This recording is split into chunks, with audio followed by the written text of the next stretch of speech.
tap into Barnegat and foyer of each Barnegat Township School District. The Barnegat Township Municipal Building, and it's been filed with the Barnegat Township Municipal Clerk in conjunction with Open Public Meetings Act. Roll call. Mr. Geddes? Here. Mr. O'Brien? Here. Mrs. Pereira? Here. Mr. Quelch? Here. Ms. Sarno? Mr. Zawicki? Here. Mr. Sherman? Here. And Mr. Hickey. Flag salute. I pledge allegiance to the flag of the United States of America, to the republic for which it stands, one nation, under God, indivisible, with liberty and justice for all.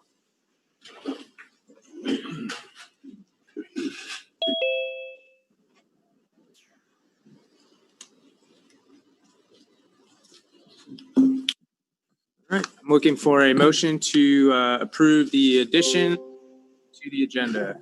We have these last three here. So moved. Second. Do you want to read them all? The three additions were all to personnel. 26, as reflected on your agenda, is a motion to approve the following summer school facilitators at the BE hourly rate. We had three additional staff members, or we had three staff members that are working the program, but we need an additional couple weeks to kind of give the students that are enrolled in that program an opportunity to complete it. 27, approve Mr. Joseph Raguso as our security coordinator to update our emergency management plan. And the last one, 28, is a motion to approve the following retirement. So congratulations. Thank you. All right, so we had a motion from Ms. Contanza and a second from Mrs. Pereira. Was Ms. Contanza? Yes. Mr. Geddes? Yes. Mr. O'Brien? Yes. Mrs. Pereira? Yes. Mr. Quelch? Yes. Sarno? Mr. Wiki? Yes. Yes. Item number 6, 1 through 3 is the approval of minutes from the regular session from 22 June 2020, which was the board retreat, and then the regular and executive sessions from June 23rd, 2020.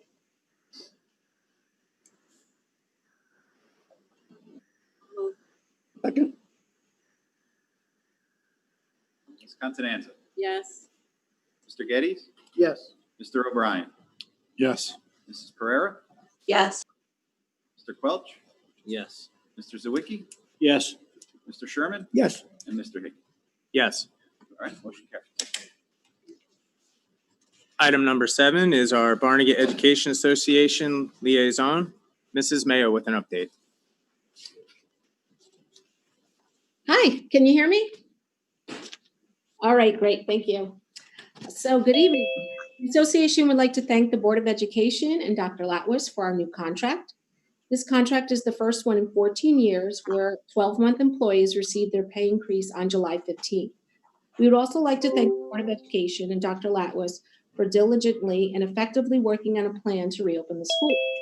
We genuinely appreciate the full range of stakeholders that participated in this process. Another example of how the Barnegat District works collaboratively with the community, staff, and admin. As we embark on these unusual circumstances, we are confident that our superintendent and Board of Education will continue to make the best decisions possible for our district. Thanks, that's it. Thank you, Mrs. Mayo. Thank you. Kelly, can you turn up the video in the room from the video volume in the room, just a smidge for everybody? Thank you. Up next is item number 8, Superintendent's District Highlights, Information, and Comments. Thank you very much. Before I turn this over to our Director of Curriculum and Instruction, Mr. Barbieri, to present the reopening plan that's up for vote tonight, I just wanted to take an opportunity to piggyback on what Ms. Mayo said and thank all the different stakeholders that took part in the reopening task force. We had BEA leadership there. We had teachers, nurses, parents, administration, and board representation. And, we had a good group of about 50 or so people. And I felt that, we were given a task in a very short period of time to turn this around. And I really respect and appreciate everybody coming together and really clearing their schedules in a short period of time to fully participate. and being able to put together this plan and within the guidance that we received from the state. So without further ado, I'll pass this over to Mr. Barbieri to run through a presentation on our plan. Thank you, Dr. Lattis.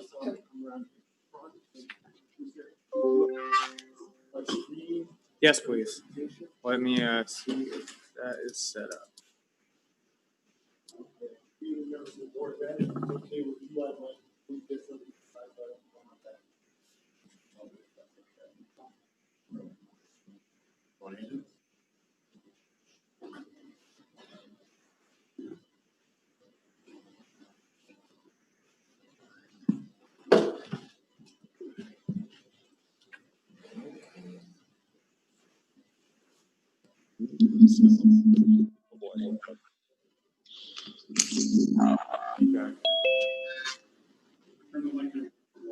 That's a great idea.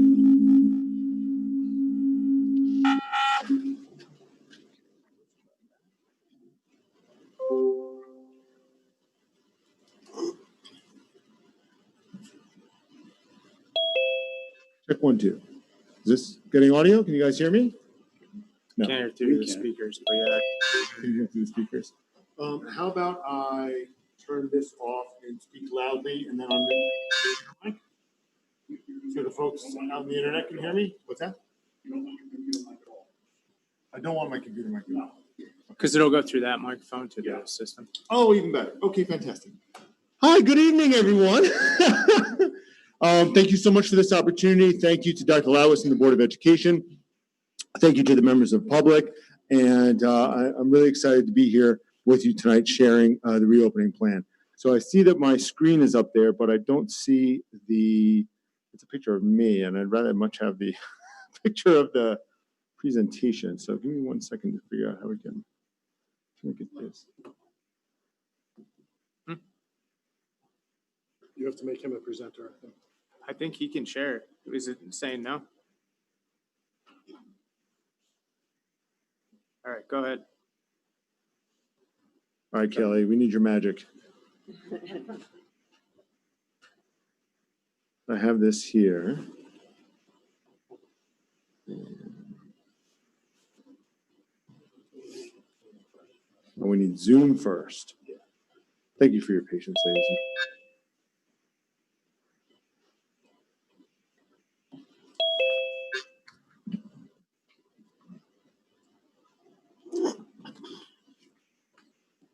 I know a plethora of dad jokes, so if we really run into a snag, I can regale you with some of those.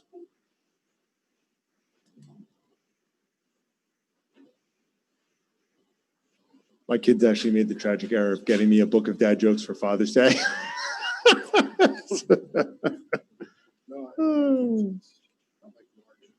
Yes, man.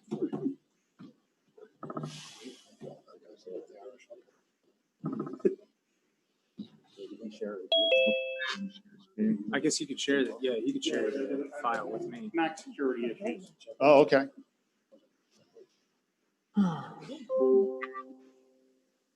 We could share all participants, one participant at a time.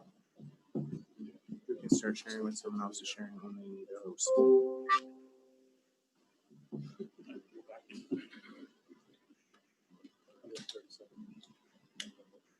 Why did Travis have no hands? Because they're. I mean, is this real life? You're really doing it? I'm dying up here, man. I'm dying. That's the one you got. I warned you. Okay, You didn't say it was good. why is the word dark spelled with the letter K, not letter C? Because you can't see in the dark. See what you did there. Oh, man. All of a sudden, the reopening plan looks great. It's better than the jokes. Get that thing fixed. I guess comedian isn't on your No, resume. What if he shares it with Mike? Hey, the district doesn't pay extra for entertainment, you know. You want to email it to Mike and then maybe Mike can just share? I did share it with Mike already. The challenge would be advancing slides, but you could do that. So this, I mean, I think that would be less painful than what's going on right now. You give him the finger I point. think that's right. Oh, Oh, This is good. good start. Okay, superb. Let's try this. Okay. What's that dad joke? This, present that. Oh, fantastic. Round of applause for Kelly West. All right. We are. Okay. Thanks, In Kelly. all seriousness, folks, let me start over. Take two. Seriously, thank you so much, Dr. Lawis, members of the Board of Education, and members of the public being here tonight. And I'd also like to thank, I see Mr. Junker in the audience as well for his participation, because the BEA has played a big role in this. So, a little bit about what it is we're trying to accomplish. The goals for the reopening plan are pretty simple in my mind. There's three, main goals we're trying to accomplish here. One is the safety, maximizing the safety of students and staff. Okay, one is, of course, maximizing student outcomes in the areas of academic, social, emotional domains, and of course, providing sustainable programs. And we felt very strongly about offering the choice, okay, of in-person, which is like a hybrid, which I'll get into momentarily, and virtual learning.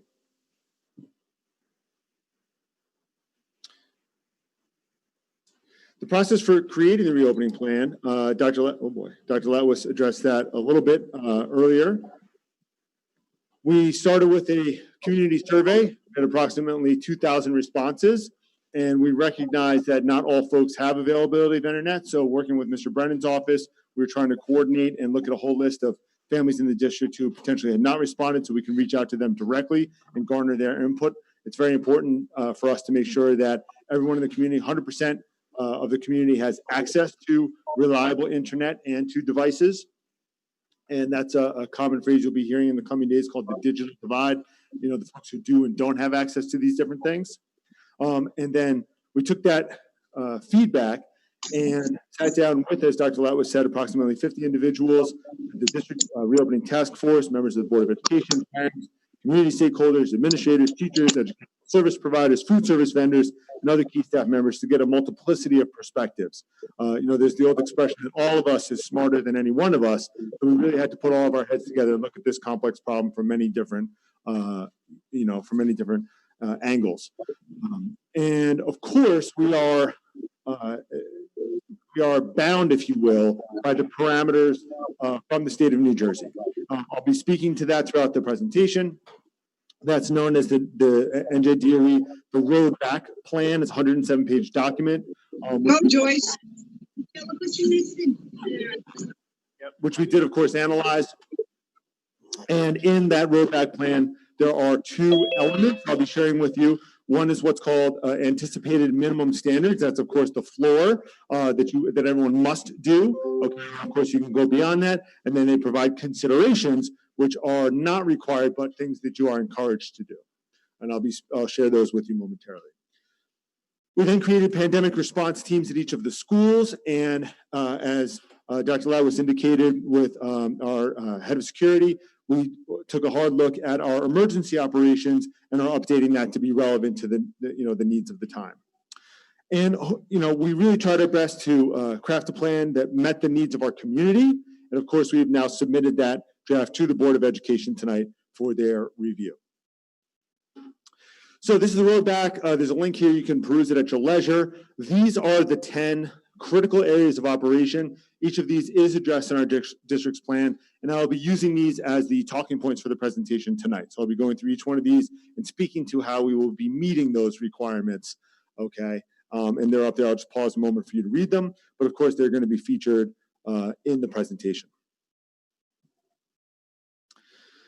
And then next are the, not the required, but the encouraged areas, the recommended areas, and it is recommended that districts address all of these in the reopening plan. We have, some of them are still fluid. I will mention this is a living document. I'm thinking in particular with childcare issues. I know that even as of press time now, we're still working out some of the details with that. So there are some points that, and we do recognize as guidance continues to change between now and September 1st, there are elements of this plan that may need to be flexible and change with that. But of course, we have to comply with, regulations from the state and federal government. So with that in mind, the first and most important thing on everyone's mind is, well, what is school going to look like? And we did feel strongly about offering two options. And of course, these are things that, again, from the state of New Jersey are required, but we feel that it's also the right thing to do. We know that people are coming from very different backgrounds and situations. They may have a student or a family member who is medically fragile, it might be immunocompromised or things like that. And so there are some families that are just not ready to send their child back to school. And so we have a very solemn duty to provide a free and appropriate public education to those folks. So we had to have a mix of both in-person, hybrid, and I'll speak to that momentarily, and the full virtual. So starting with the hybrid, what that would look like is for the majority of the students, and there are some exceptions we'll get to a little later, you'll see, but the majority of students are divided into two cohorts. So Jimmy, the fourth grader, might be in cohort 1, and Sally might be in cohort 2. And Jimmy's going to go to school on Monday, Wednesday. Sally's going to go Tuesday, Thursday, and everyone's going to be full virtual Friday. And the advantages of that are now we've cut the capacity of the buildings in half, which allows us to maintain social distancing in the classrooms. We'll speak to more about why that's important momentarily, but that's the whole point about dividing the cohorts in half, is that we can maintain social distancing with about 50% capacity in the buildings. So two cohorts, Monday, Wednesday, Tuesday, Thursday, for the in-person. And on the days in which the children are not in person, it's an acronym that we've invented called a READ day, Remote Extension Activity Day, when the children are not in person. This is your time for independent practice. It's your time for review. And importantly, the activities on these days are differentiated. So as teachers use formative assessment to determine which students have mastered a particular concept and which students have not, they can then, on those read days, differentiate, because if Jimmy needs extra practice or review and didn't quite master it, I might get one activity. But if Dave did master that concept, we don't need to waste his time just practicing the same thing over and over. He can get an extension or enrichment or find some way to continue his learning in a meaningful way. It is important to note that some of the feedback, one of the most important pieces of feedback that we received from families in the community during the springtime was that it's too much really to expect for parents to be the teacher. It's really too much to ask parents to be sitting at the kitchen table trying to help their kid, understand how to multiply fractions for the first time, or how to do a character tree for the first time, right? So we're going to prioritize the introduction of new materials and skills and content on those in-person days. That's the best place for learning is the classroom. I think we can all agree that putting the health and safety concerns aside, the classroom is the best place for learning, and there are quality interactions in the classroom that just can't be duplicated, over an internet connection. So those in-person days are prioritized for the introduction of new material and new content and new skills. So on a Monday, for example, the teacher will be modeling for the children how to multiply fractions or whatever the skill might be. And then after we determine, okay, hey, you guys got it, you guys didn't, and stuff like that, the teacher can then assign, and the beauty of Google Classroom is you can send individual assignments to students anonymously, so I don't know what you got or he got or she got or whatnot. Everyone's just getting their own thing. And I really want to thank the board because we've made a huge investment in this district in using data to drive instruction through programs like Linkit and ESGI and stuff like that. So this is a capacity that we have now that we did not have even just a couple years ago. So again, Monday, Wednesday, Tuesday, Thursday for in-person. The days when they're not present will be those read days. And we are planning to the best extent possible to keep siblings together. That was a request that we had from families that, it's just unmanageable if I'm running to the bus stop every single day, or if an older sibling needs to watch a younger sibling. Though we are also honoring requests. There have been a handful of parents who forever, for whatever reason, do want their children to go on opposite days or whatnot, because we are trying to be as conducive to the needs of individual families as possible. Okay, so in this model, in the hybrid model, Fridays are virtual for all students except at-risk students.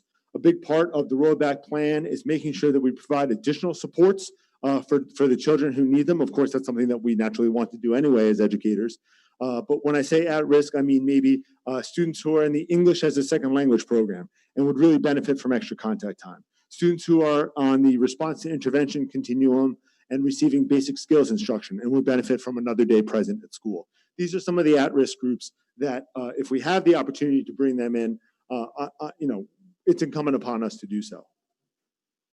And there are also some special education programs that would run daily. Some of our special education classes are small enough where they can do socially distant learning because the class is, small enough number anyway. So again, if we can bring those kids in every day and, they would benefit from it, then it makes sense to do so. Elementary cohorts are designed to keep students with their friends. One of the biggest concerns that we heard coming out of the reconfiguration was the social and emotional needs of the kids and the desire for parents and for students to be with kids that they know and specifically to be with their friends. So I want to give credit to Regina Santola, our elementary supervisor, and her team for the work that she's done. Michelle Johns, our new elementary VP, and others that did an amazing job hand scheduling these thousands of children based on feedback from their teachers on, okay, well, Jimmy's friends with Joey or Tommy's friends with Billy or whatnot. And to the extent that they were, perhaps reaching out to parents, hey, you know what, if you could be with one kid in the class, who would you want him to be with, and so on and so forth. Because listen, we're all humans. There's nothing better than having that close, trusted friend, that one kid that you, or two kids that you really know and get along really well with, to be having that experience together. So, if there is any trepidation, well, there's nothing better than going through that experience with your best friend by your side. So we not only looked at who are they friends with, but then all the things that go into balancing and creating classes, making sure there's a good mix of ability levels, a good mix of, maybe personalities, of, students with different needs, things of that nature. And all of those were taken into consideration when creating these classes. Another element that we're really excited about, I want to give credit to Mr. Steve Nickel and Mr. Steve Brennan for their work in accelerating what's been a district goal with the, looking at the strategic plan is moving towards one-to-one on-demand access. But we've been able to, through their leadership, Mr. Brennan and Mr. Nickel have been able to accelerate that timeline. And we're planning to be able to go one-to-one, so one student per device, for students in grades 7 to 12. And that would be a device that would be just, issued to that one particular student, so they wouldn't need to share or worry about any of those types of concerns. And we felt that it was better to prioritize this at the secondary level for a number of reasons, but obviously those children are more independent. They're doing more complex work that requires a computer. And for the young ones, we do have so many concerns with screen time with the younger ones. So yes, there will absolutely be, technology and support for the little ones. In addition, obviously, we will be sending home devices to any family that requests it. But in terms of the learning environment for the 7-12 students, that will be one-to-one. And of course, all students will be enrolled in a Google Classroom or Class Dojo from day one, so that if for whatever reason we do need to, if we are mandated or for whatever reason we have to go full virtual for everyone, if the district has to shut down for in-person due to health and safety concerns, we can seamlessly move from a hybrid environment to a fully virtual environment. I'm sure there's 101 questions. Some of them may get answered during the presentation, and then of course there'll be time for questions at the end. But if I may, just moving to the idea of the full virtual, what does that look like? So students, as we mentioned, have already been assigned to classes. We anticipate from the parent survey that approximately 15% of our students will select the full virtual option. Again, that may change between now and September, and some kids who said they wanted it may elect to go one way or the other, conversely. So we are getting ready to send out the, sort of final official, letter of intent to parents to identify which kids definitely want to take advantage of the full virtual option. But those children are already scheduled and embedded in classes. And so to keep them connected, they will be participating, remotely, but they will be participating with their peers as if they were, in that class already, because they are scheduled in that class. And so again, this helps for it to go seamlessly. If we start school and Jimmy, the fourth grader, my mom decides to keep me home, and then as September rolls around, she feels more comfortable and decides to send me in. Well, I already know the kids in that class. It's already paved the way for me to have a smoother return to school. This is one of the most important points, though, and I do want to take a minute to highlight this. The Department of Ed has emphasized very, strongly that curriculum, instruction, and assessments are the same to the greatest extent possible as students undergoing, the in-person hybrid. And this is a quote directly from the NJDOE guidance on this matter. This includes, for example, the bolding is my emphasis, but I think it's so relevant to what we're trying to say here.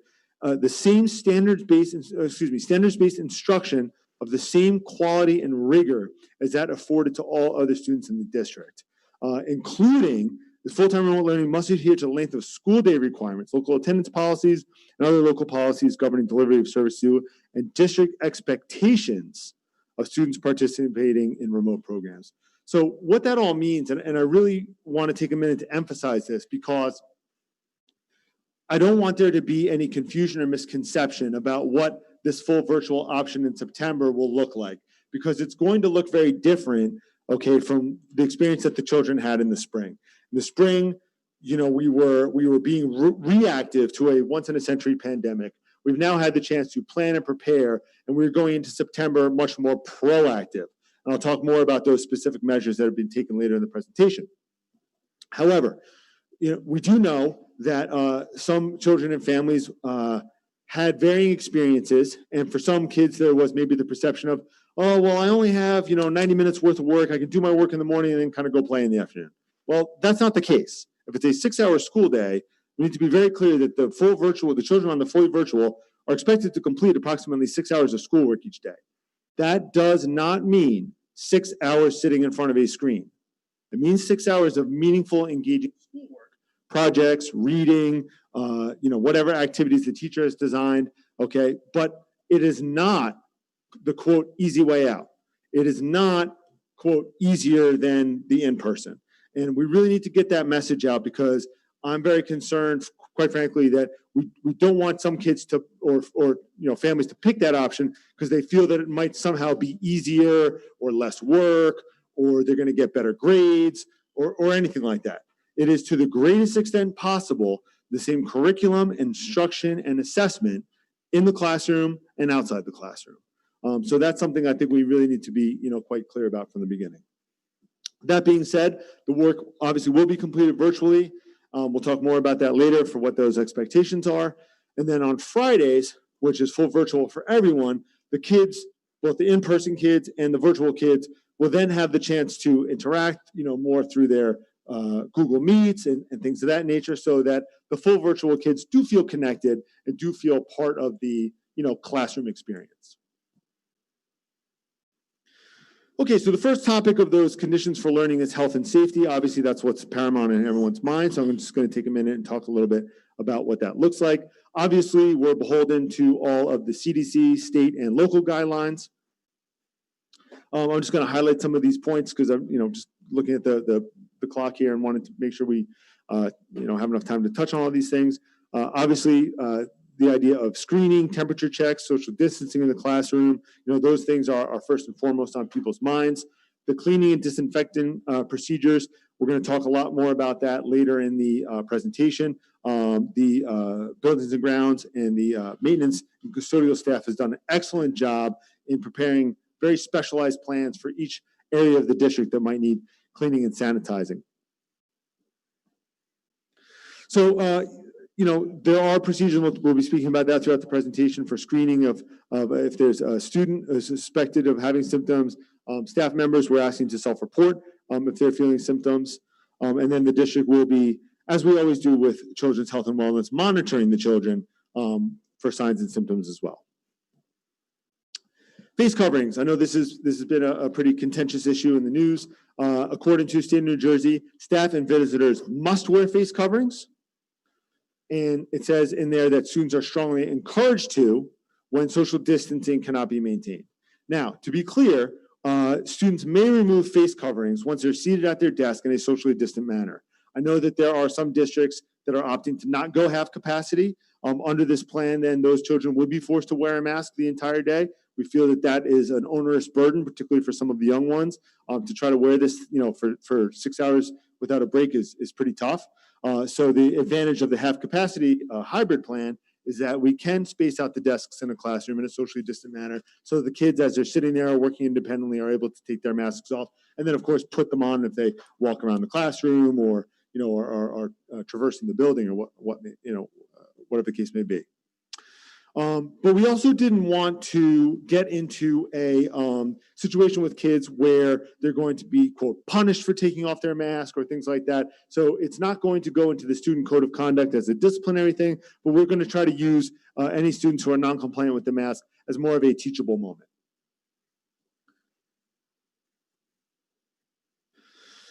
Okay, so what are some of the other precautions that we're taking about? Minimizing the use of shared objects, working with Mr. Brennan and the facility staff to ensure that all indoor facilities have adequate ventilation, hand sanitizing stations, ensuring the students are washing their hands frequently.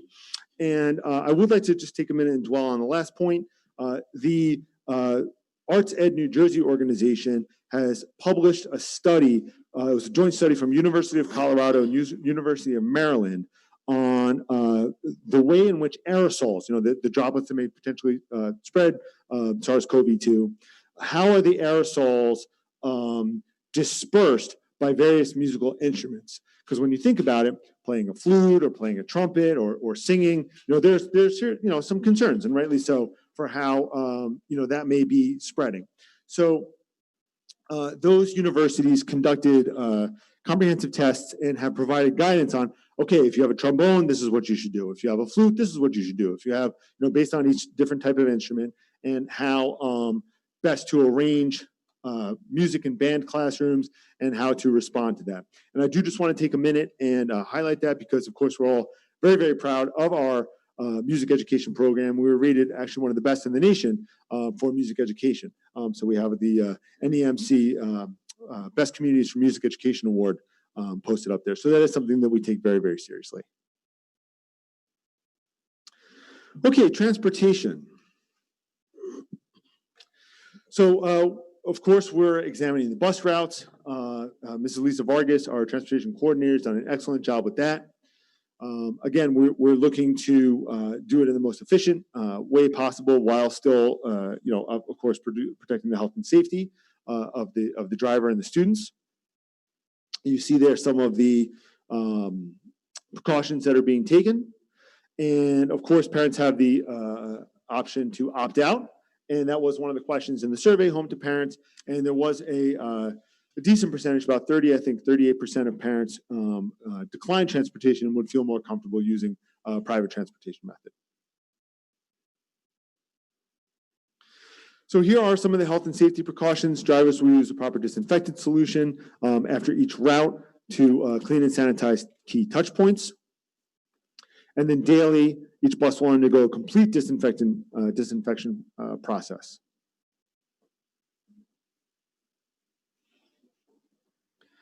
And in the interest of time, I will put this presentation on the website. You can peruse it at your leisure, but just for the interest of time, if you don't mind, I want to make sure I get through all of these things. Okay, so student flow, moving around the buildings.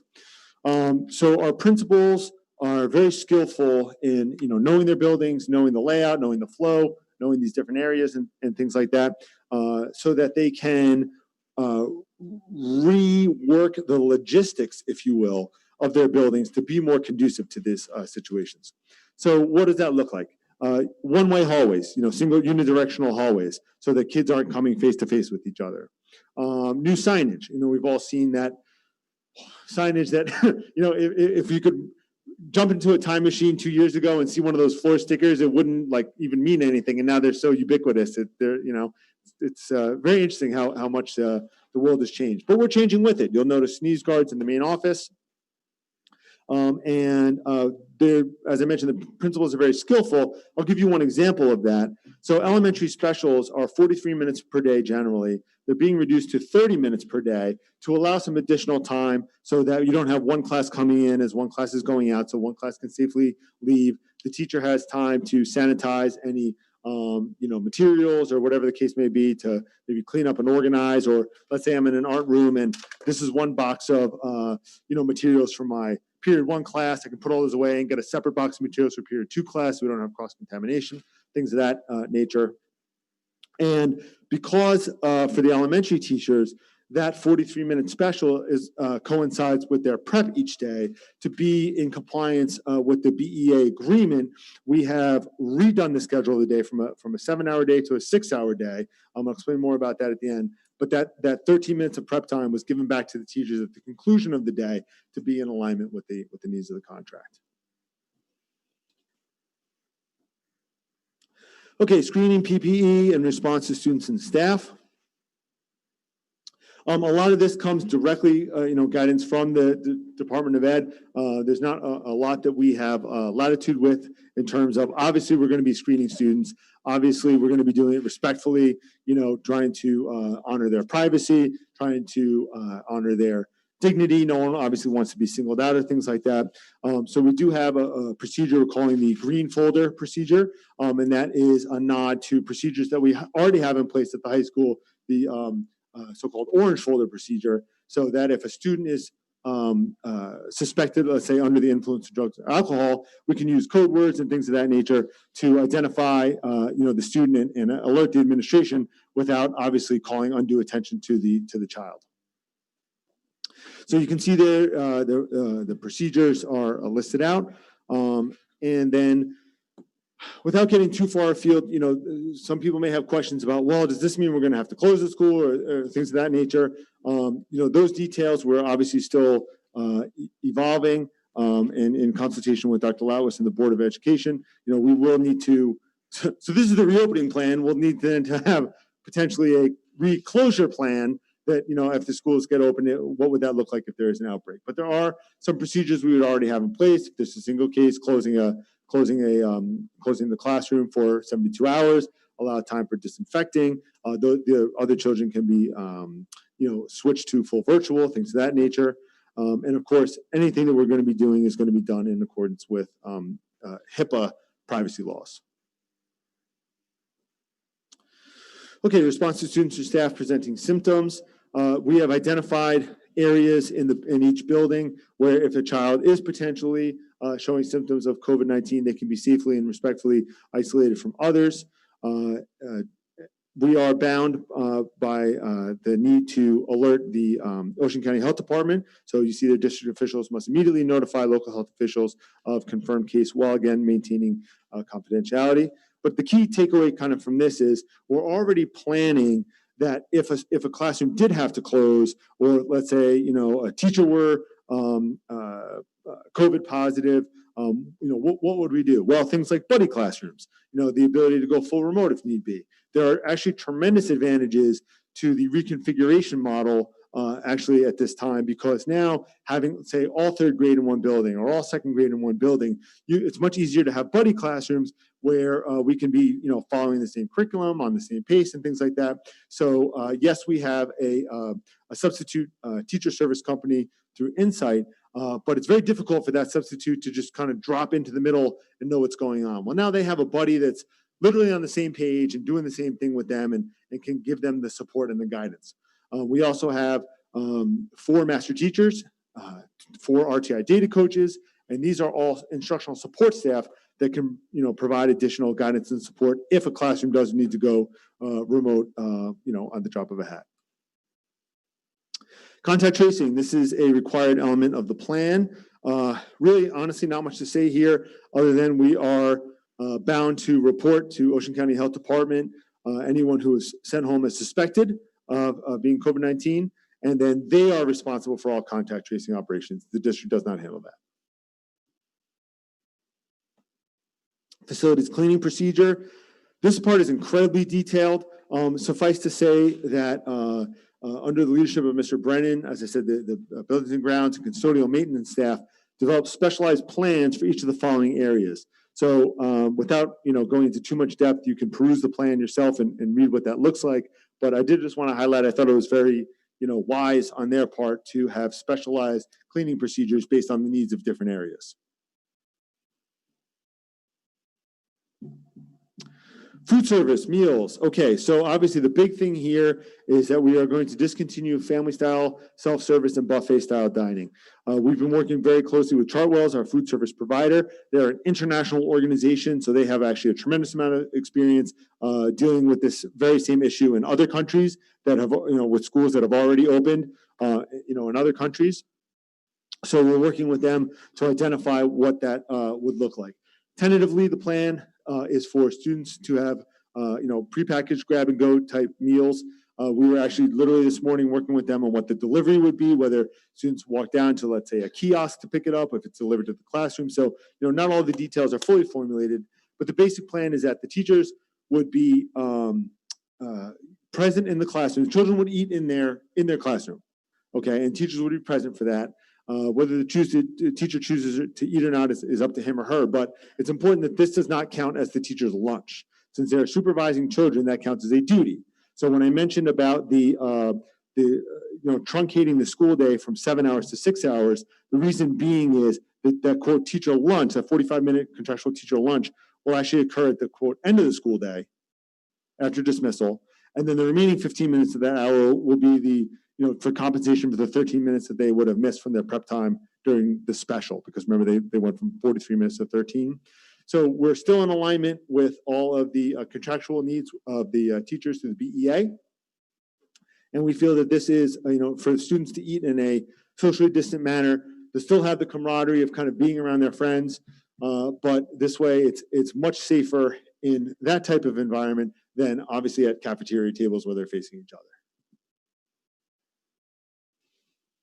Oh, and this is important as well. I should note this. Something that we're very proud of is, during the pandemic, we were still able to deliver meals to the children, the free and reduced lunch families in our community who need them. We recognize that there's a percentage of children who, might only get a warm, nutritious meal through the school. We understand that there's a lot of challenges going on in the world today, and unfortunately for some families, they don't have the means to provide that. We feel very strongly about caring for children in all these different areas, and food service is of course one of them. So students will be given the opportunity to pick up meals for the days that they're not scheduled to attend class. So if I'm a hybrid or a full virtual, I still know that I can go to the school and get a meal if I qualify for that.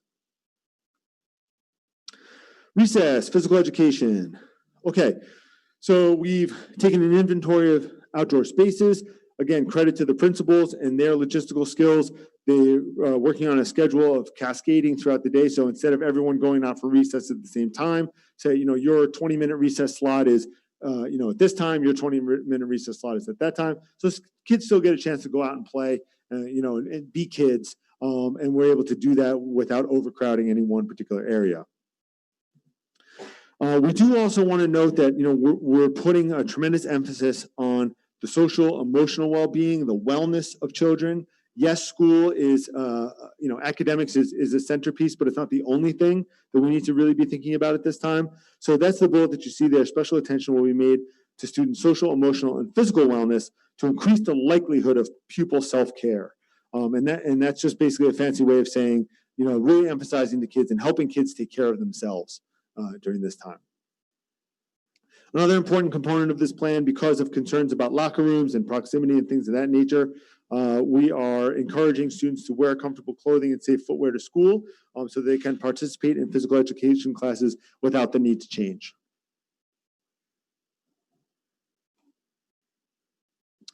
Extracurricular activities.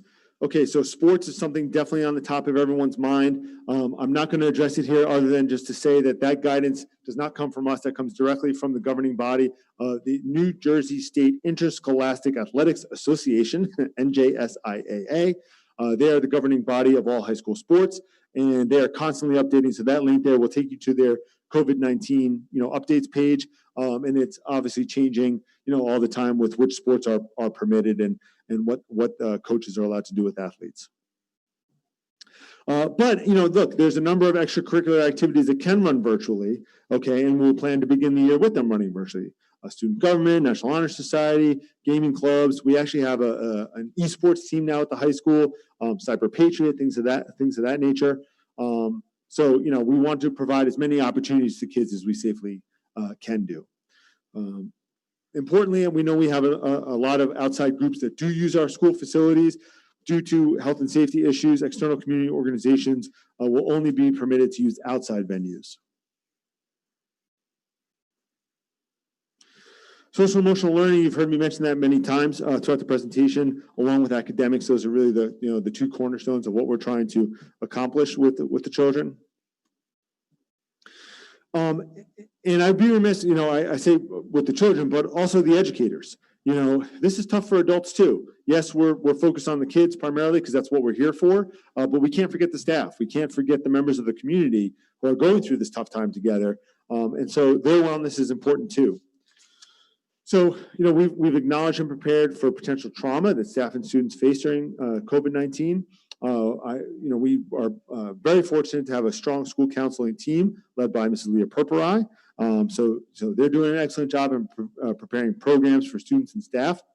And I'm very excited by the work that's being done with our Professional Development Academy because we have the opportunity to put the resources and the supports in place to help the teachers and the teaching staff members, instructional, certificated instructional staff members, and put them in a place to be successful.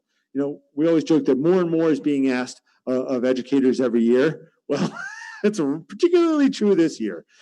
So I feel a very solemn responsibility to, as we're asking more of these people, for us to provide more, as a district to support them in their work. So the Professional Development Academy, just in case for anyone who's not familiar, we're entering year 3. I want to thank Dr. Brian Latwis for bringing that vision and the board for supporting it. It is professional development by teachers for teachers, in the sense that we have about 25 cohorts of staff members throughout the district, and working with the PD Academy leadership team, and then we on the admin team identify modules that we feel staff would really benefit from. So in other words, year 1, you go through a series almost like college courses of what does teaching and learning look like in Barnegat? What are the best practices that we really, want our teachers to embrace? And really setting that foundation.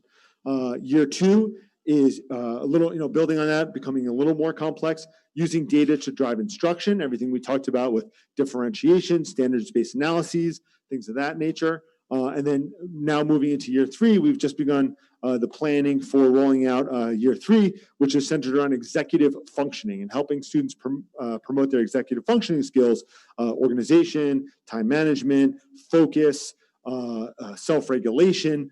Those are the skills that are going to be extremely important for them to have, not just to be successful in life, but particularly for coping, when dealing with the challenges of remote learning. So that's a little bit about the Professional Development Academy. And then as well, the staff and student social emotional wellness will be embedded into the school day. And that's something that, again, we really want to keep coming back to as one of the themes. We're here to support each other. We're here to support our kids. And multi-tiered system of supports. So this is something we're very excited about. Mr. Gunderson did a fantastic job with this in his office last year. It's now migrating back to my office. And that's something that we're excited about because, again, it's just another way to help kids. It's a systematic approach to identifying kids who need support and then having these different tiers of support depending on, if you start at the lowest level of intervention. If that doesn't work, it becomes a little more intense, a little more intense, a little more intense. And we really don't give up until kids, get the help that they need. So I mentioned that you heard me say the words Linkit earlier. That is a third-party vendor that provides standards-based normed benchmarks. The quote Form C is the spring benchmark from last year. And the kids are going to take that in September, not for a grade, just for a diagnostic, because we need to know, hey, if Jimmy, the 4th grader, yes, I finished 3rd grade, but which 3rd grade skills did I master? Which 3rd grade skills and concepts am I so on? And which 3rd grade skills and concepts did I just not learn last year? And we're able to get that information broken out by curriculum content standard. And this provides a roadmap for teachers individually, in small group, in their cohorts, to identify and tailor their instruction to the needs of individual kids. And then if there are children who have really severe gaps, then we can move them along that pathway through these response to intervention. And ultimately, the plan is provide targeted standards-based skill remediation for those students with those academic gaps. So Mr. Gunderson and I have revised our 3-year plans for the Student Services Department and the Curriculum Department to be responsive and to be more in alignment with student needs given the current situation. Wraparound supports. these are services and supports sort of outside the school day. The remote learning plan, the district reopening plan has a plethora of them listed there for you. I just have some of the different categories, but we've done a great job in terms of identifying different resources and making them available to folks in this plan, so that if a family is experiencing challenges with mental health issues or COVID specific issues, or they're looking for a mentor in their life or childcare or things like that, we do have a bunch of resources and stuff available there. Okay, in closing, the next steps. So here we are submitting this version of the plan to the Board of Education for formal approval at the July meeting. Please note it is a living document, and we do anticipate that if guidance from the state or federal government changes in the next coming weeks, then of course we will need to change and amend the plan so that we will continue monitoring those guidelines. Very excited. I'll be meeting on Thursday with staff members who have signed up for the Remote Learning Plan Committee. So now that we have this plan, if it's board approved, hopefully by the board tonight, we'll then take this plan and use it as the parameter, the structure, if you will, for a remote learning committee. Because from feedback from the board, we are feeling the need to provide, I'll say, some guidelines or some parameters for staff to ensure some consistency. I think our staff did an amazing job last spring. Again, that was very reactive. None of us, anticipated when we started the school year last year. None of us anticipated this coming. But now that we can be proactive, we feel it's incumbent and credit to the board to have the foresight to establish these parameters for expectations for what does high quality teaching and learning look like in a remote environment. So that will be the work of the Remote Learning Plan Committee. They'll be creating detailed guidance for teachers, support for teachers in the K-4, 5-8, and 9-12 bands. And then, of course, everything we said with the Professional Development Academy to provide that additional layer and pillar of support. So that's the work that we have in the coming weeks. I'm sure you have many, many questions. I want to thank you for your attention. Thank you for putting up with the terrible jokes. And thank you to Kelly West for getting the computer working. I'm going to turn the mic back to Dr. Lawis and the Board of Education, and thank you very much. Thank you, Mr. Barbieri. We appreciate the detailed presentation. At this point, I would just like to open the floor to any board members if they might have questions for Mr. Barbieri before he sits down in regards to the plan.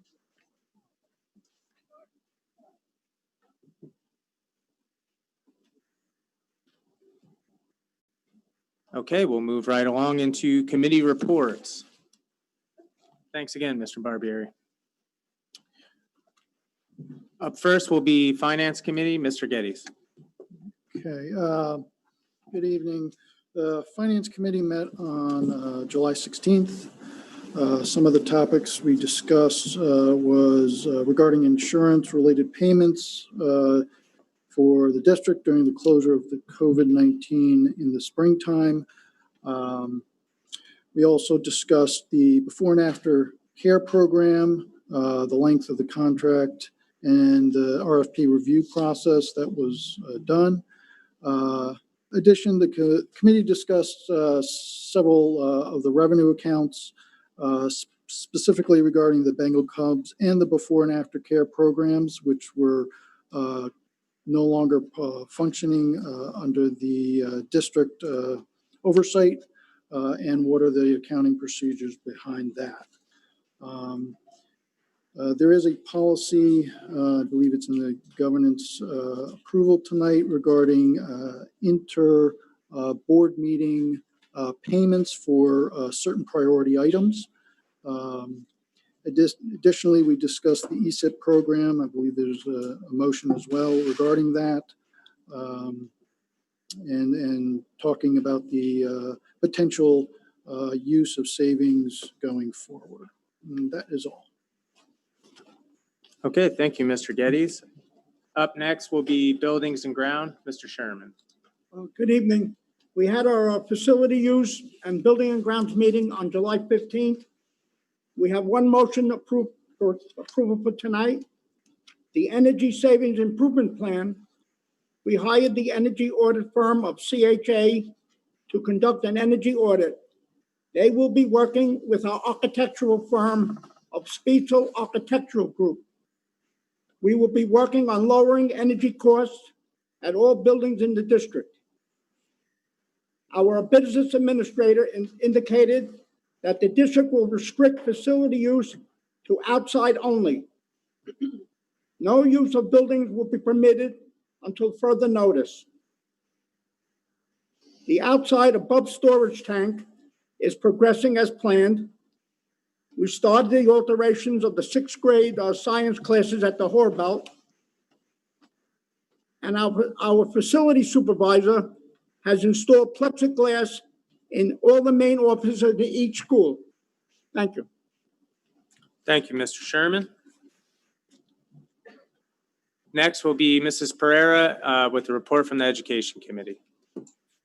Hi, everybody. The Education Committee met, I don't know what day, but we met. I've lost track of days. Sorry, everybody. We have a motion on the agenda tonight to add a reading program for our multiple disability students called Reading Mastery, Corrective Reading, and Connecting Math Concepts. Although we have some excellent programs for our everyday classrooms on reading and math programs, our multiple disabilities programs were lacking because they weren't geared toward multiple disability students. So our special ed teachers were always trying to adjust and add and change and alter what was given to them to make it fit better for their students. The programs we're adding are designed for multiple disability students and will serve them a lot better. So that's something we're adding. We've also have a motion for the internships that our multiple disability students are offered from businesses in our community.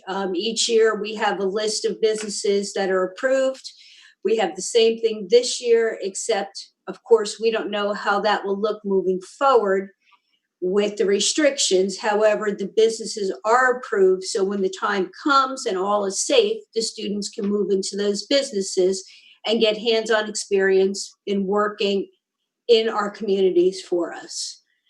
We had our regular college university placements, our continuing education requests, and our out-of-district workshops. Those were the motions, but of course we had lengthy discussions on the reopening plan. We had questions answered about different ways that would go. So that was quite a long discussion during the meeting. And that was about it for this month. Thank you, Mrs. Pereira. Up next will be Ms. Continenza with Governance Committee. Thank you, Mr. President. We met on July 9th. The first motion is to approve a job description for Human Resource Coordinator. This is a title change to realign the job descriptions within the office. Motion 2 is the HIB yearly cumulative report for 2019-20 school year. This is a yearly report that's done every year.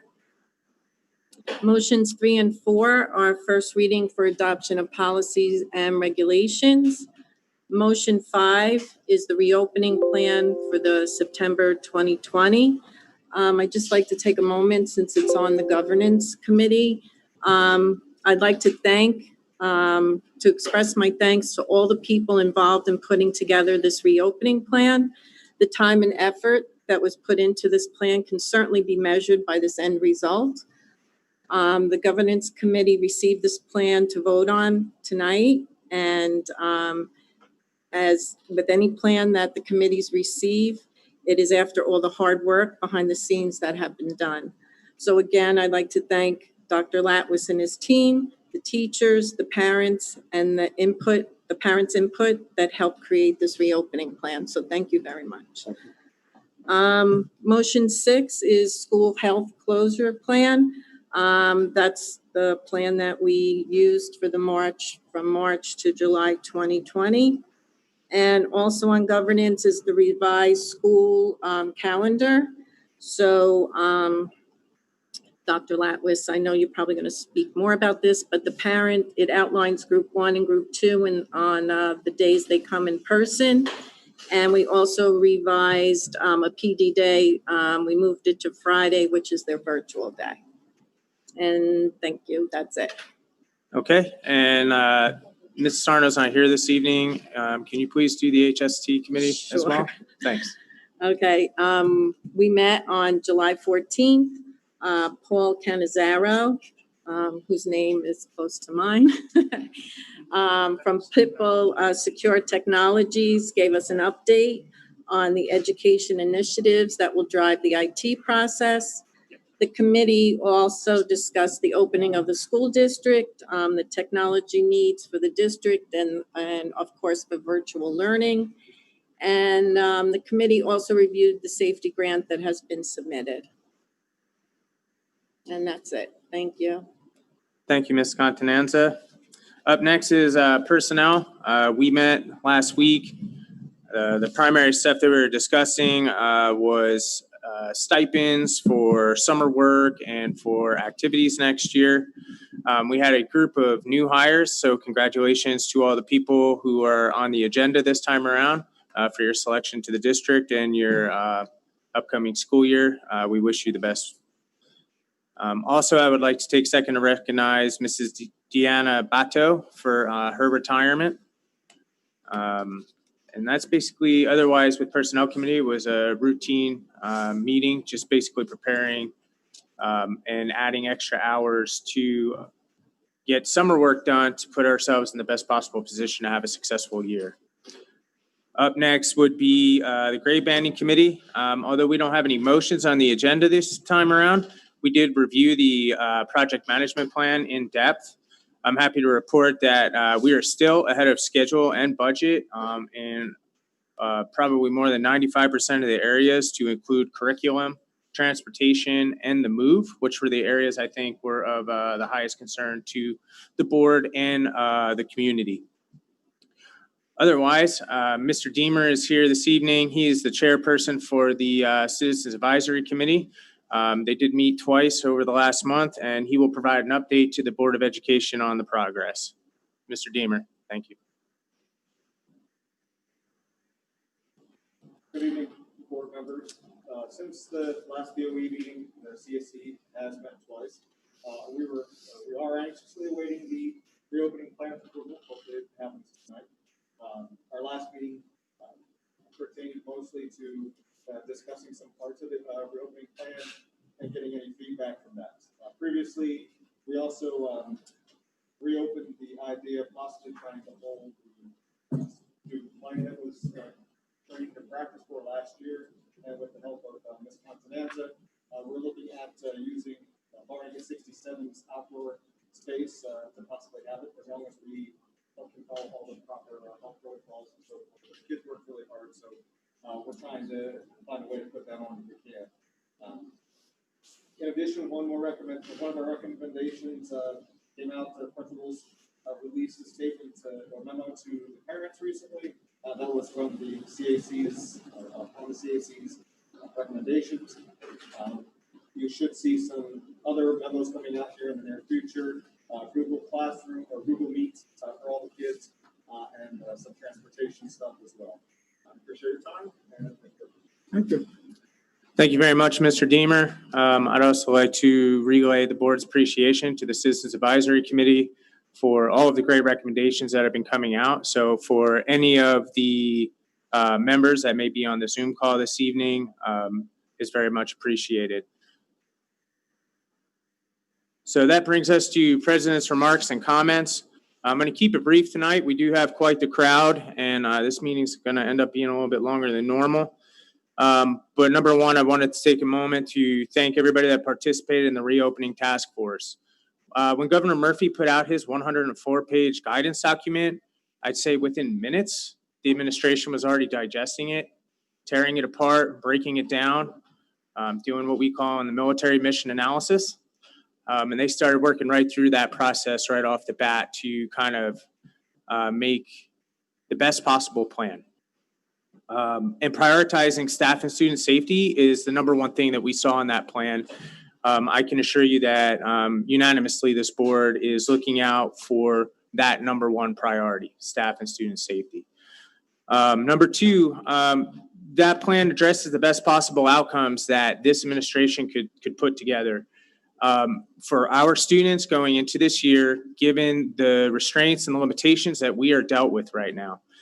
The biggest thing is that it seems like throughout the community that there is some dissatisfaction, no matter what way you would like to see it go, all in person, virtual, or the combination or hybrid model. But I'm telling you right now that this administration and the board was not willing to sacrifice anything revolving around staff and student safety. Some of the other districts that have implemented a full-time return to school, I can assure you that those plans are not fit for this district, and they wouldn't work where we can ensure student safety and ensure the safety of our staff. Next, I just wanted to address something about the wraparound services and the social and emotional support. For all the parents that are on the call and for all the members of the board, I would just ask that if you do find yourselves facing any problems with the reopening plan, the district is absolutely open to feedback.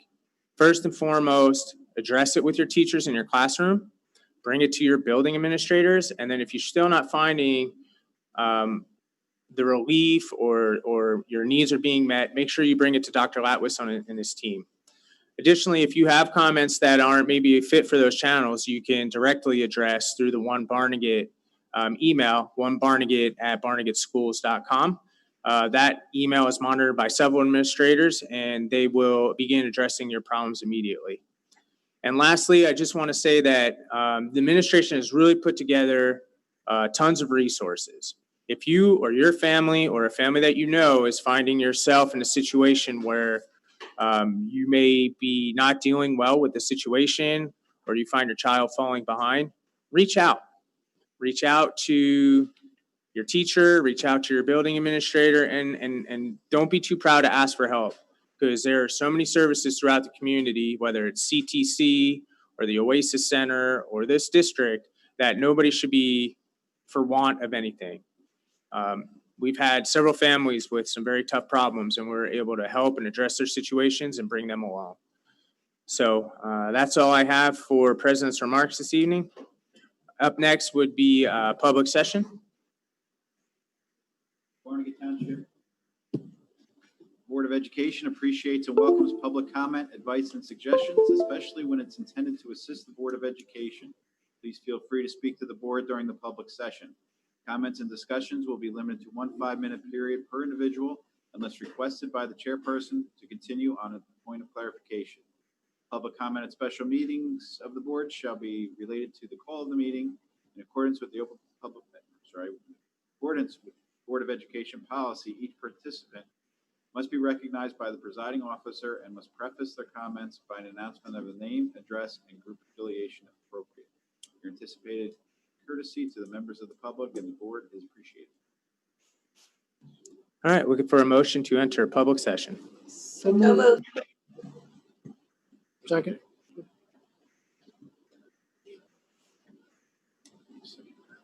Ms. Contanza, Yes. Mr. Geddes, Yes. Mr. O'Brien, Yes. Mrs. Pereira, Yes. Mr. Quelch, Yes. Mr. Zawicki, Yes. Mr. Sherman, Yes. and Mr. Higgins. Yes. All right, we're in public session at 7:41. Okay, I would just like to cover some ground rules. Number one, if you'd like to be addressed, please put your name and your address and your group affiliation into the chat window. Or if somebody locally would like to be addressed, please raise your hand. I'll start with the gentleman in the back, Mr. Junker.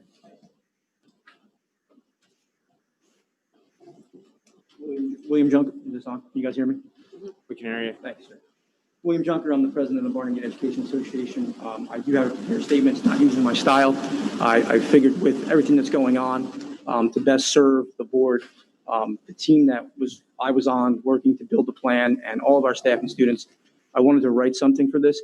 I didn't want to go off the cuff like I usually do, so bear with me because I'm going to kind of read it to you guys. In Barnegat, we've been ahead of the guidelines, closings, and cleanings, and the recommendations from state and federal agencies, and we should continue to do so. We've been ahead since day one. We closed before everyone else did. We've been way ahead with cleaning, and we shouldn't stop there. Our plan currently is one of the best in the county. I know that because I've looked at county plans, and I firmly feel our plan is one of the best in the state.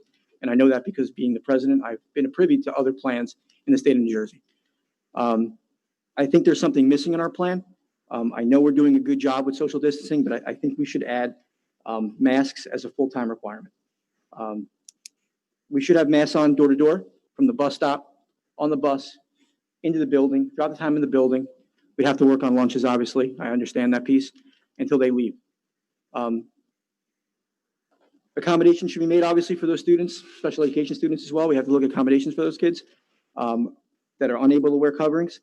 But we all know medical experts, including the CDC, have definitively stated that this virus spreads through droplets released by infected individuals.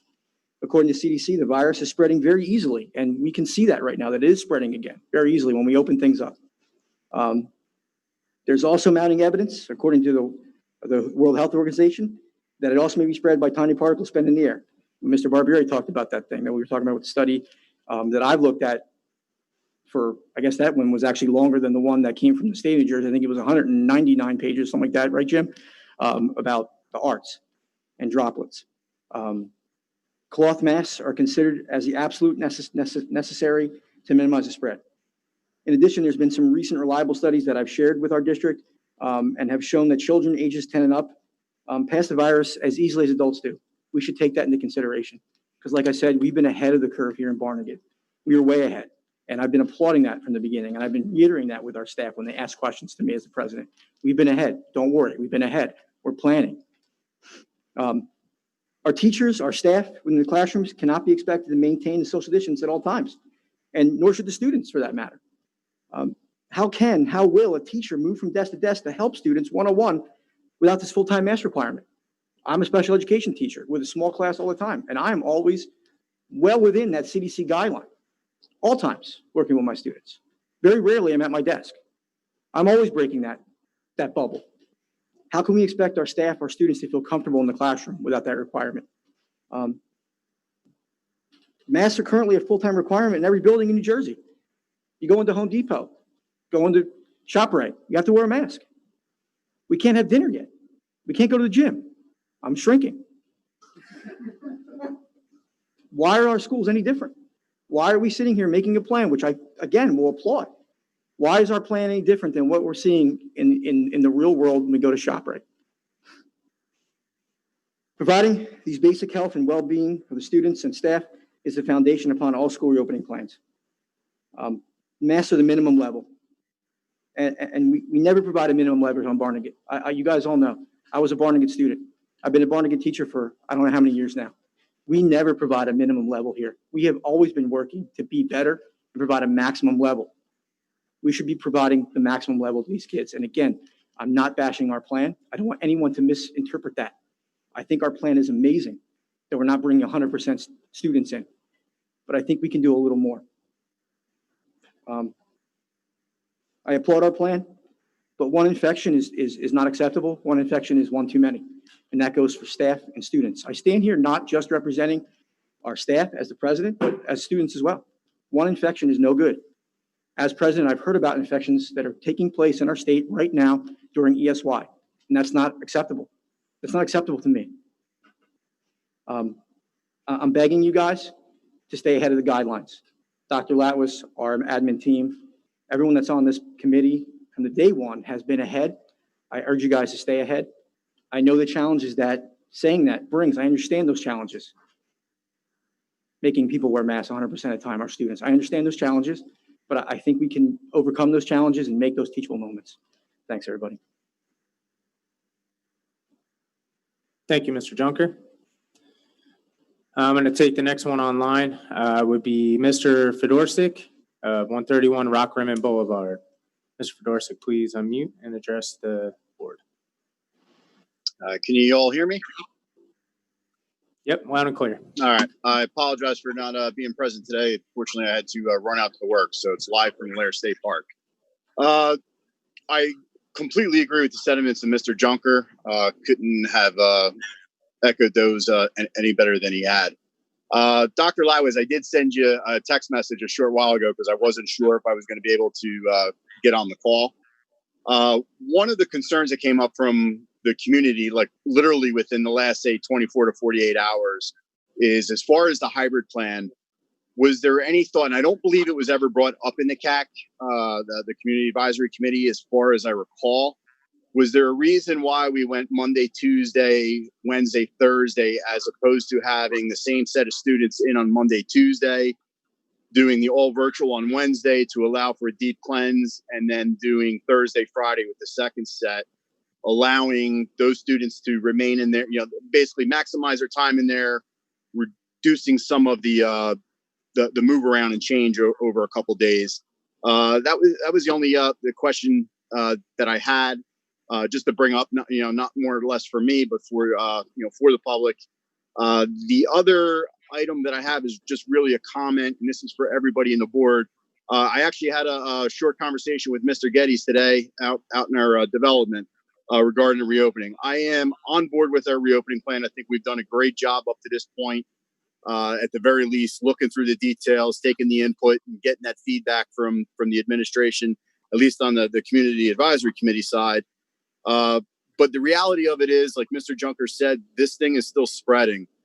And I come from, not necessarily my personal opinion, but out in the open, if we're being told that this disease is spread as easily as possible, is any type of in-person really the safe option at this point? I myself am electing to send both of my children to school. I'm comfortable with it, but I know there's a lot in the community that aren't. So just when it comes time for the vote on that, just please, I'm sure you already have, just think long and hard about it. Just let's make that right decision. Because like Mr. Junker said, one infection is too many. But like I said, I just had the question regarding the days, why for the hybrid days. That is all. Go ahead. Sure. So I can jump in on that. So it was discussed briefly at the reopening task force committee level. The decision to go break the students up into the Monday, Wednesday, and the Tuesday, Thursday was geared more towards best practice. So we didn't want to have a situation where students would have that in-person instruction back-to-back days and then not have that in-person instruction or feedback for 5 days and kind of go back and forth. We wanted that Friday to be virtual.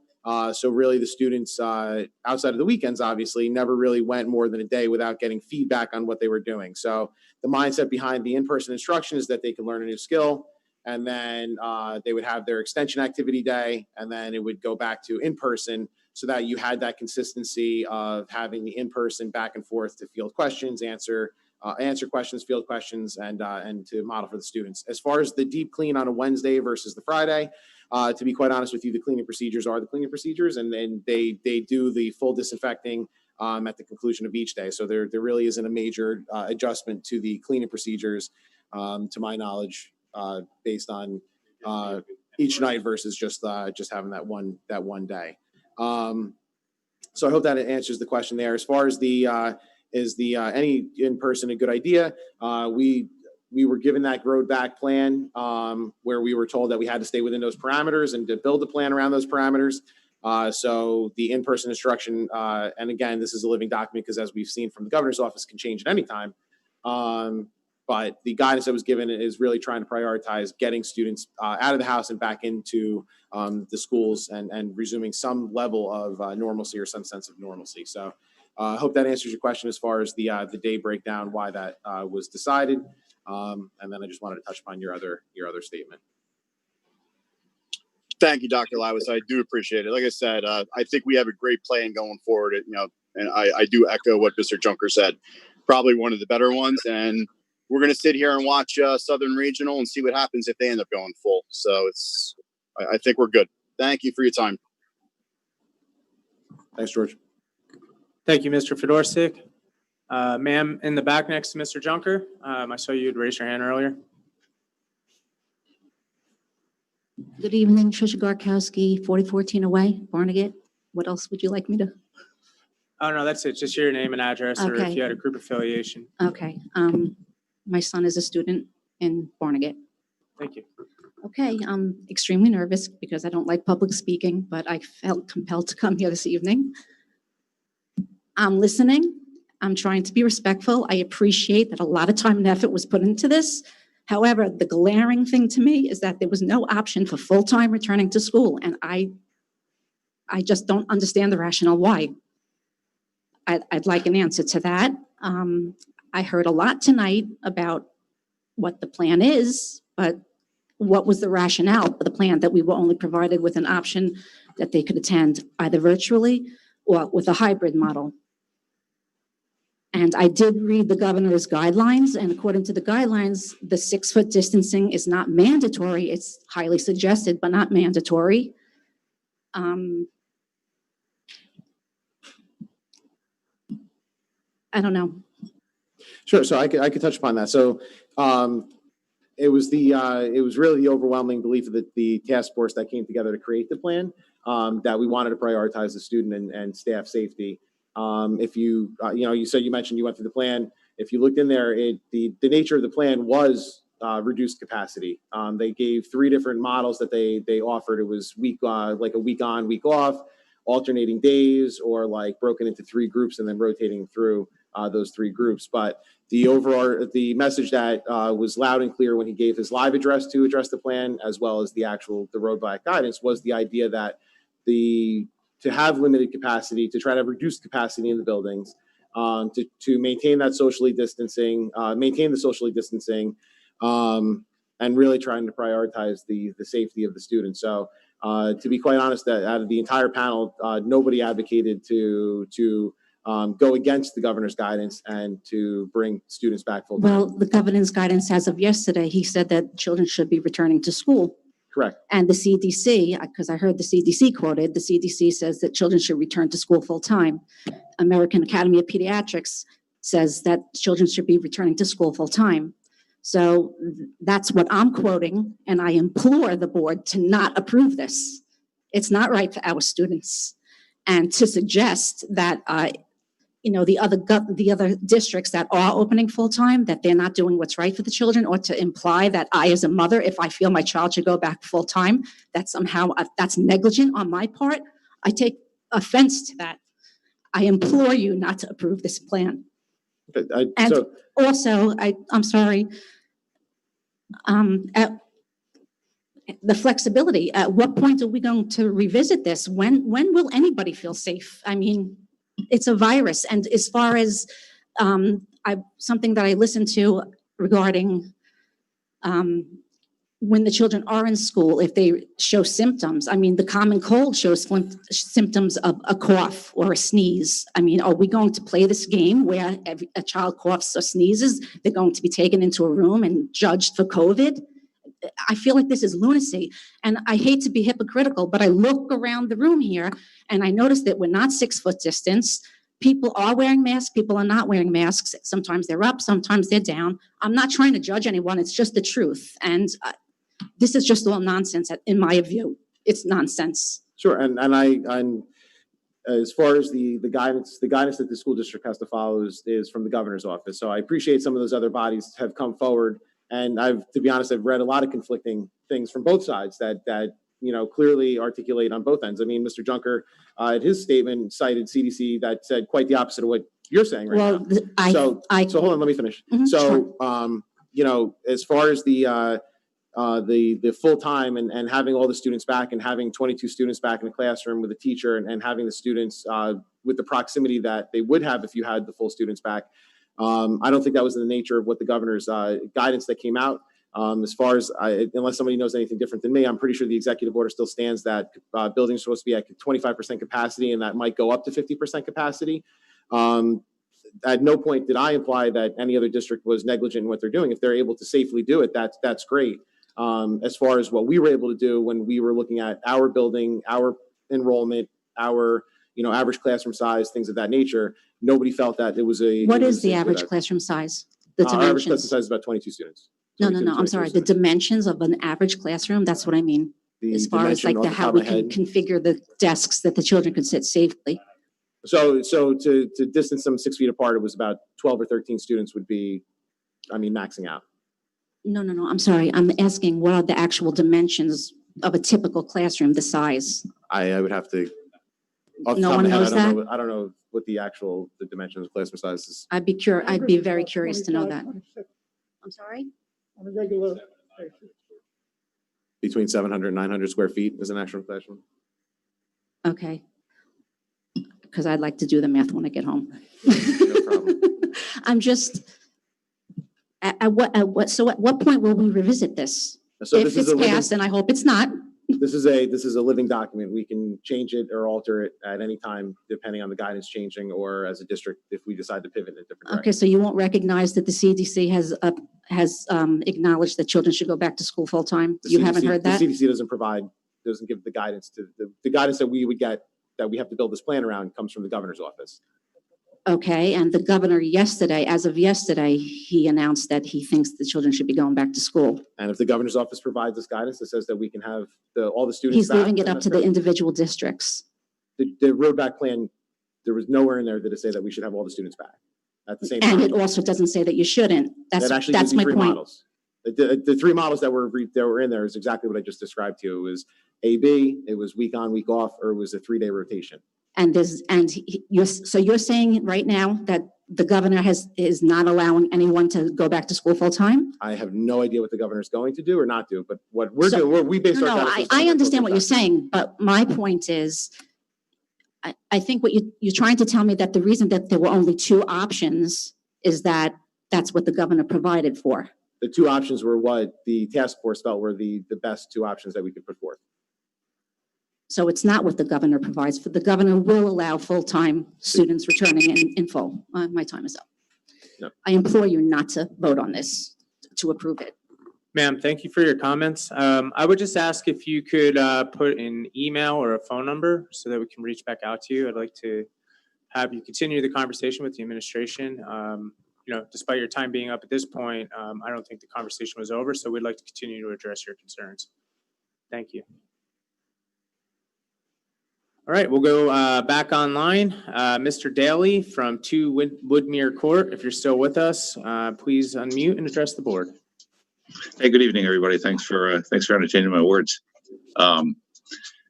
Barbieri, that was quite a presentation. Thank you so much for that. Can you all hear me? Mm-hmm. Yeah, excellent. Great. Okay. Hey, when my wife and I moved here in year 2000, it was because of the sense of community that we found here. And I think that your reopening proposal really embodies that sense of community and an attempt to bring everybody together in a safe way. So I applaud you for that. And I thank you for all of your hard work on that. It works for me. I understand that it probably doesn't work for everybody, as was witnessed by the lady that just spoke before me. And I feel for that. I feel for those for whom it doesn't work.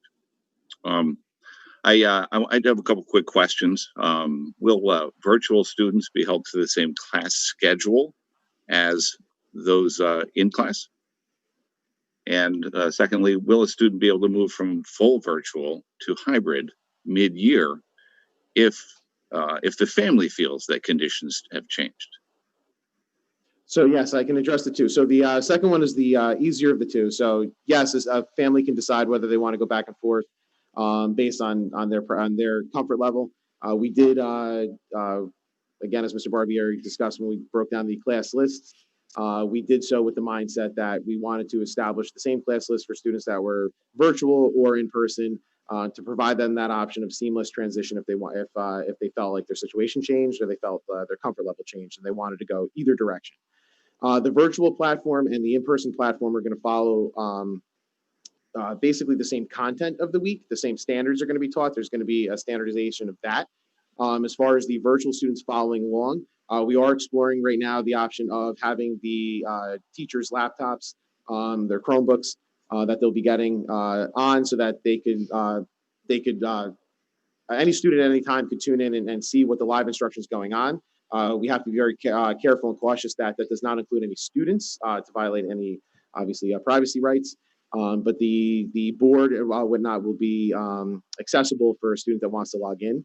The Friday schedule for everybody is meant to be a very structured schedule, specific time to log in and interact with the regular classmate, with the rest of the class, whether they're hybrid or virtual or they're group 1 or group 2. And one of the plans that we had as far as operating pretty much every classroom through a Google Classroom platform is providing our teachers providing lessons where they model a specific standard on the board and then kind of work through with some practice assignments so that students that are home that are working on a standard that's being taught that day, they can log in and see live what's going on. But what a student could also rely on is the ability to then access those videos that'll be modeled that our staff will provide as far as walking somebody through how to do a practice problem or a specific standard or skill. So we are trying to attack this from a couple different angles for students that are virtual to still feel like they're included in the classroom, get live feedback or get live instruction in real time. And we are trying to hammer out what those expectations and whatnot will look like because it is not going to be the same experience for a virtual child as obviously being in school, brick and mortar. But we are trying to remove as many barriers as possible so that a student that is virtual for any particular reason does have an appropriate level of support and guidance. Excellent. Thank you so much. I appreciate your recognition that this needs to be a live document as well, and that it can move and that it should move as we learn about COVID and what we can do about it. Thanks so much, everybody. Have a great night. You too. Take care. Thank you, Mr. Daly. I appreciate the comments and the questions. Anybody in-house would like to go? Yes, ma'am. Nancy Schoenberg, 8 Magner. I have a daughter in 7th grade. A lot of my stuff was answered through everybody else, but I guess basically I just have 2 other questions. And I want to know if it's mandatory that the child goes on Google Meet at any particular time, or are you leaving that to, the option of the child to go on, because that's how it was in the past.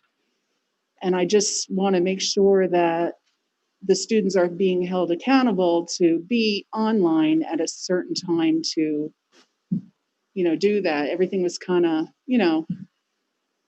but we all, went along with it. But I know things are going to be different coming up. So is it mandatory for them to go on at any particular time if they were to stay home virtually?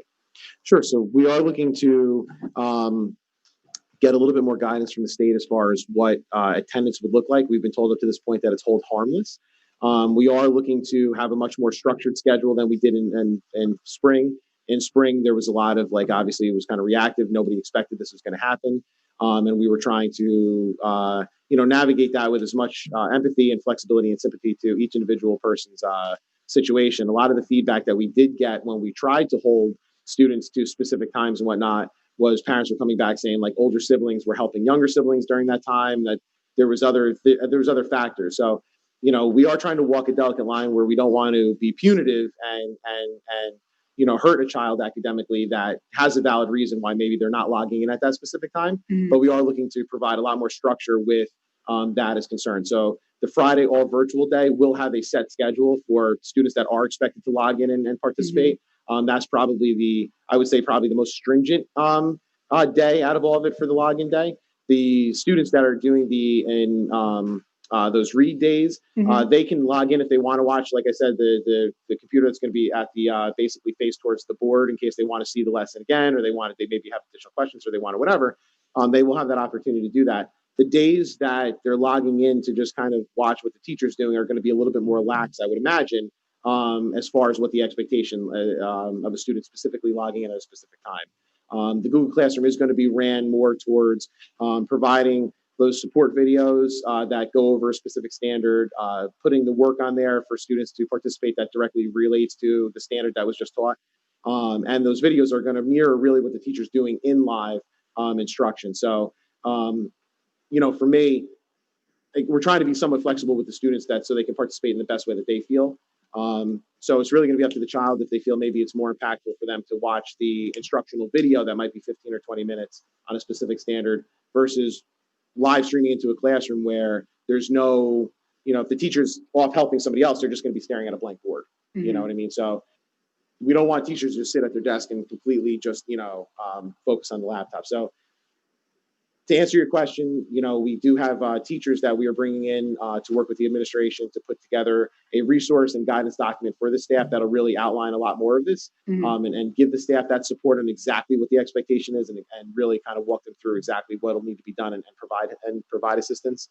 But as far as what you're talking about with the trying to hold accountable, the Fridays will really be the day that's going to be a strict, if it's 8:05 your class meets, we're expecting that you're going to log in at 8:05. And those Okay. other days it's going to be a little bit more loose as far as when they can log in or not. Okay. Similar to what we did in the spring, a big part of what we're going to do to hold the students accountable is really going to be over the participation of the work and the assignments, what they're handing in, what they're providing feedback, how they're interacting with the teacher. Some good ideas were coming up as far as how we could potentially keep attendance in a creative way. That might be like a question of the day that you have to log in and answer at the same time. So there's a few things like that that are getting kicked around right now and trying to finalize as far as giving the teachers that kind of standard operating procedure. But to answer your question as far as the logins, Friday will be very structured. The other days probably a little bit more loose. Okay. And are they going to be changing classrooms? Or are they going to be middle school and high staying school? in the middle school? At the middle school and high school, they will be changing classrooms. They will be. Yes, and they'll be sanitizing. The teachers will be taking part in sanitizing the classroom before the next group comes in. Mhm. And there'll be wipes and stuff like that available for, let's say, a student that decides like, hey, I want to wipe down the desk before I get in there. There'll be that ability for that too. But don't forget that the classrooms will still be outfitted with the same amount of desks as if everybody was there and showed up. Okay. So you will have that flexibility of alternating even the desks that students sit in. So if you're going to go with these rows, I would imagine if I was a teacher and I had the 6 rows, I might use these 3 for the first group that's coming through and then use these 3 for the second group while I sanitize and let it disinfect. This procedure is actually not that foreign to the district. The pre-K program, actually part of their requirements mandates that they disinfect the equipment and the desks and stuff like that throughout the day regularly. Mhm. So we actually have a protocol in place where staff have disinfected the desks and things like that. We're really utilizing that to now do it basically pre-K to 12. Okay. And see my notes here. So will they be going to their lockers? So that's something that I think at this point we're still trying to lock in. But I right just now we're wondered if leaning they're towards no, they will congregating be. in the hallways. Yeah, no, we're not looking for at this point. We're not looking for them to have access to their lockers. Okay. And virtual training, will they be able to participate in sports? So the sports at this point is getting completely dictated through what we're getting from NJSIAAAAAA.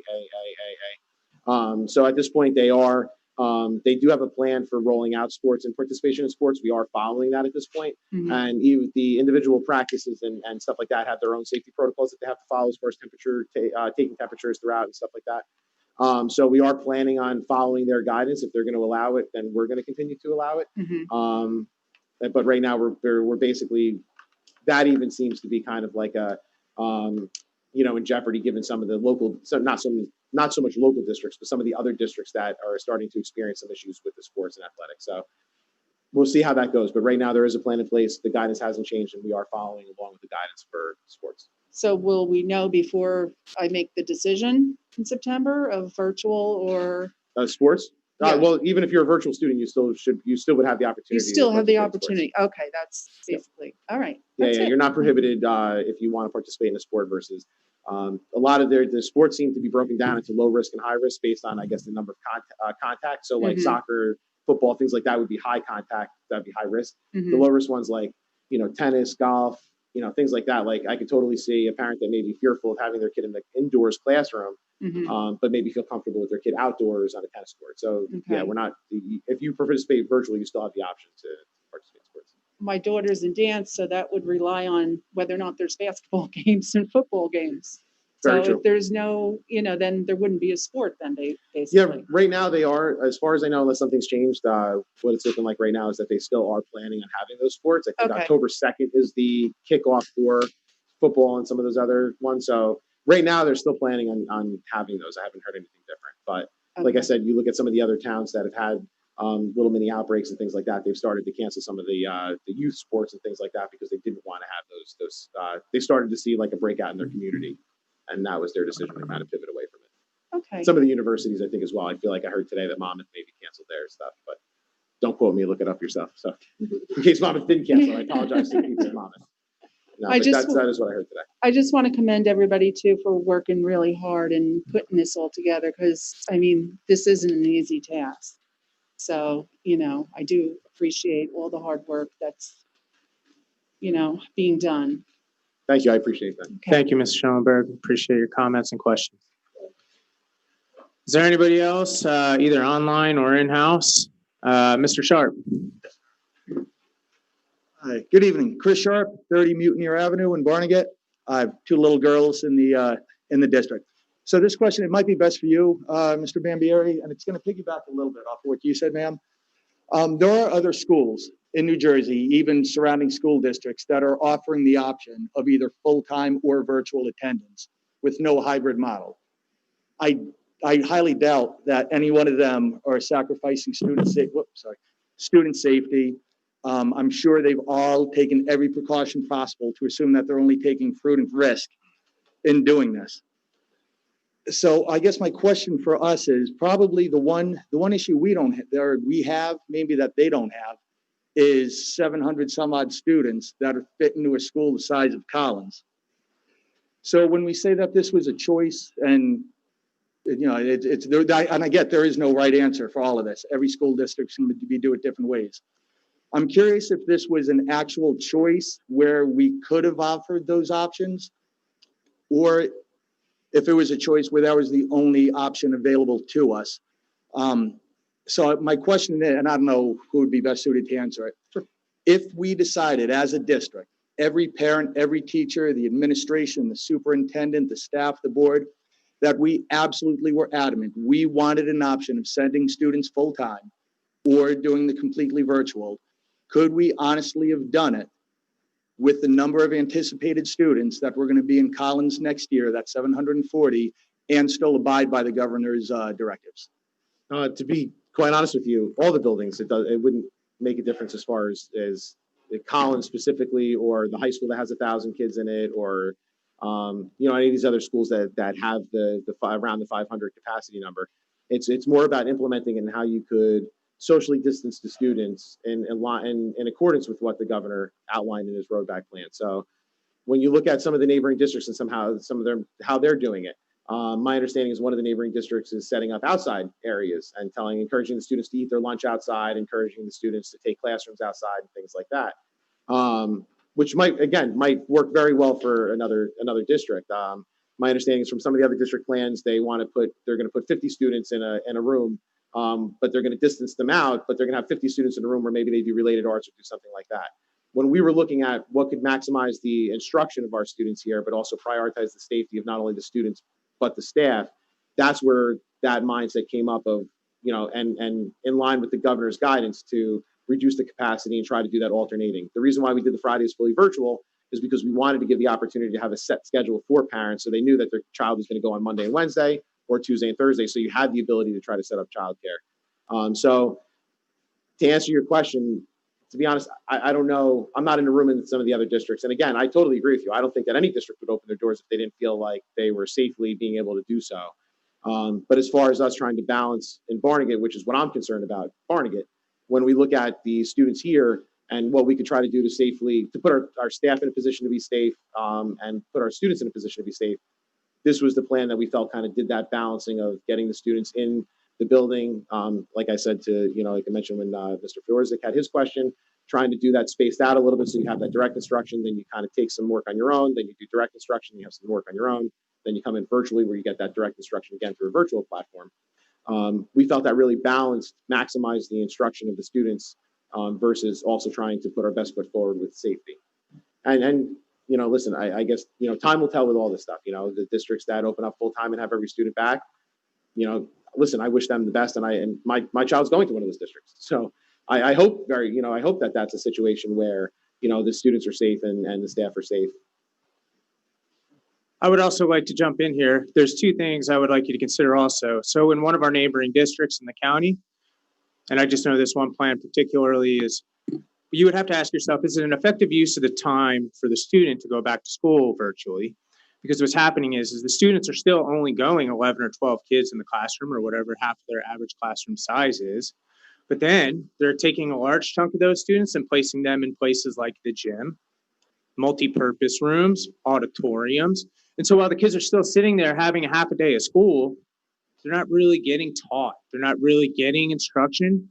So a lot of schools may be also forced into a scenario where they aren't as good at virtual instruction as our district or other districts like us. They might not be at a point where they can put one-on-one devices out there for students also. So when faced with that, like you said, every district has a different scenario, and in our scenario, it's good for us because we're getting good at virtual instruction and only getting better with the lessons learned we've gathered from last year too. So when I look at it as a parent, not just as a board member, I prefer to have my kid home that half a day where I might be able to do other enrichment type of activities with them versus sitting maybe in some holding area waiting for the next activity for 20, 30, 40, 50 minutes, something like that, where there's not productive study or activities happening. All right, we have, if we wanted to choose that as an option, we do have the capability, the space, the available, some of the things other schools have done. We would have the ability to offer full-time instruction if we wanted to, but we've chosen to go with the hybrid option as an actual choice. If we feel like we could have done it safely, then yeah, that would be an option. I don't think that, I feel like that was the overwhelming, message from the task force and feedback that we're getting is that that's not, nobody here feels like that going in that direction would be in our best interest. Again, I'm not speaking to any other district because like I said, I don't think anybody else would open their doors if they didn't feel it was safe. But No, thank you. I appreciate it. And like I said, I recognize there's no right answer. I was just curious the process we used to come up with this while other districts went totally different direction. Yeah. Well, I totally agree with you. I think honestly, even if you look back at the beginning of it, I think, I think this is one of those things that has been very also divisive amongst people, thinking that some people feel like this is very serious and they should be taking it very seriously. And they look at the numbers of people that get infected and how quickly it can take off. And they look at the death toll that was associated with this. And some people look at this and feel like, I hear the statistics where they want to compare it to the swine flu or they want to compare it to the regular flu every year. And they want to. So I think ultimately, I think that this goes beyond any of the stuff from the reopening plan or any of the stuff. I think that just as a society, it seems like this is a very divisive issue that some people take it very seriously and some people don't think it's that serious. And I think if you see that mirrored when you go out and you see some people that have the masks and you see some people that freely just walk around without it and don't think it's that big of a deal. So. All right. Thank you very much, Dr. Lockwood. Thanks. Thank you, Mr. Carter. Mr. Deemer.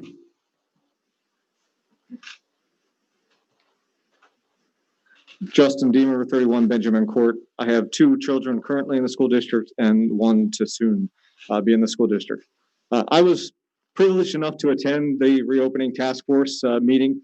And as a parent, I thrive on information. So for all the parents that are here, and even the board members, I just want you to know that it was the most impressive thing or meeting that I've ever been in. There was 40 to 50 people approximately in that room. And we were there for about an hour and a half. And there was not one single argument. There was not one single, just anybody, having some sort of attitude or whatever. Everybody was in there for one purpose and one purpose only, to come up with the absolute best plan that they possibly could and what they felt was best for our students, the staff, for our school district. So I just wanted to say, or give applause to the teachers, right? The administration, the board members. I think there was a board member there. There were student nurses. There was principals. Everybody there was great. I mean, they had a mission, and when they entered that room, Dr. Atwas got up to the front and said, "Hey, all right, these are the things we need to iron out. We need to iron these out today." And somebody would say, "Okay, well, what if we do this?" Somebody said, "Well, you know what, this might not work because of this." Okay, all right, let's look at this way. And they went back, and in about 10 minutes, they narrowed down one item, right? Then they moved on to the next, and in about another 10 minutes, they narrowed down the next. So I just want to say, it was fantastic the way that the meeting was run.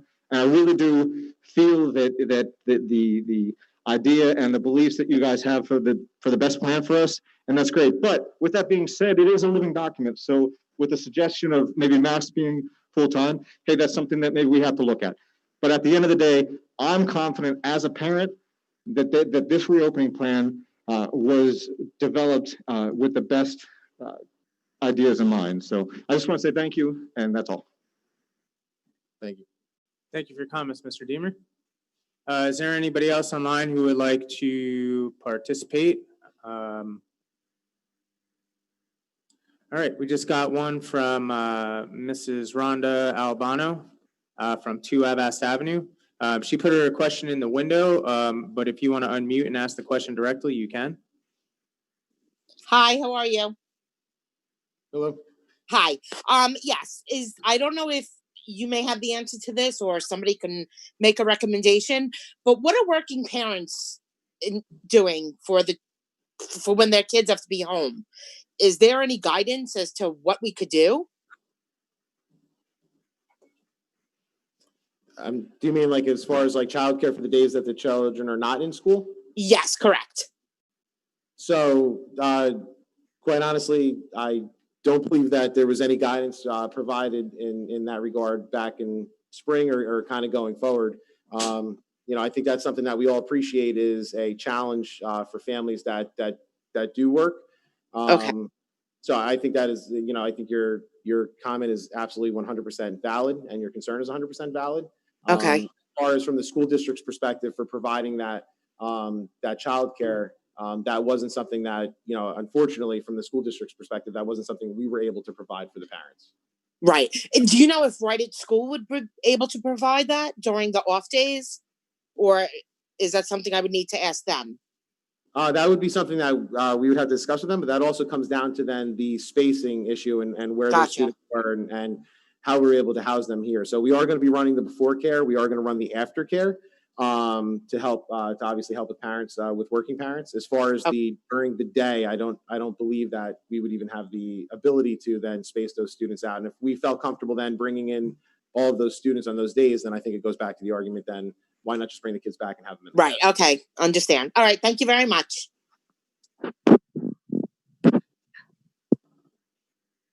Okay, thank you very much. Up next would be, is anybody in-house want to go?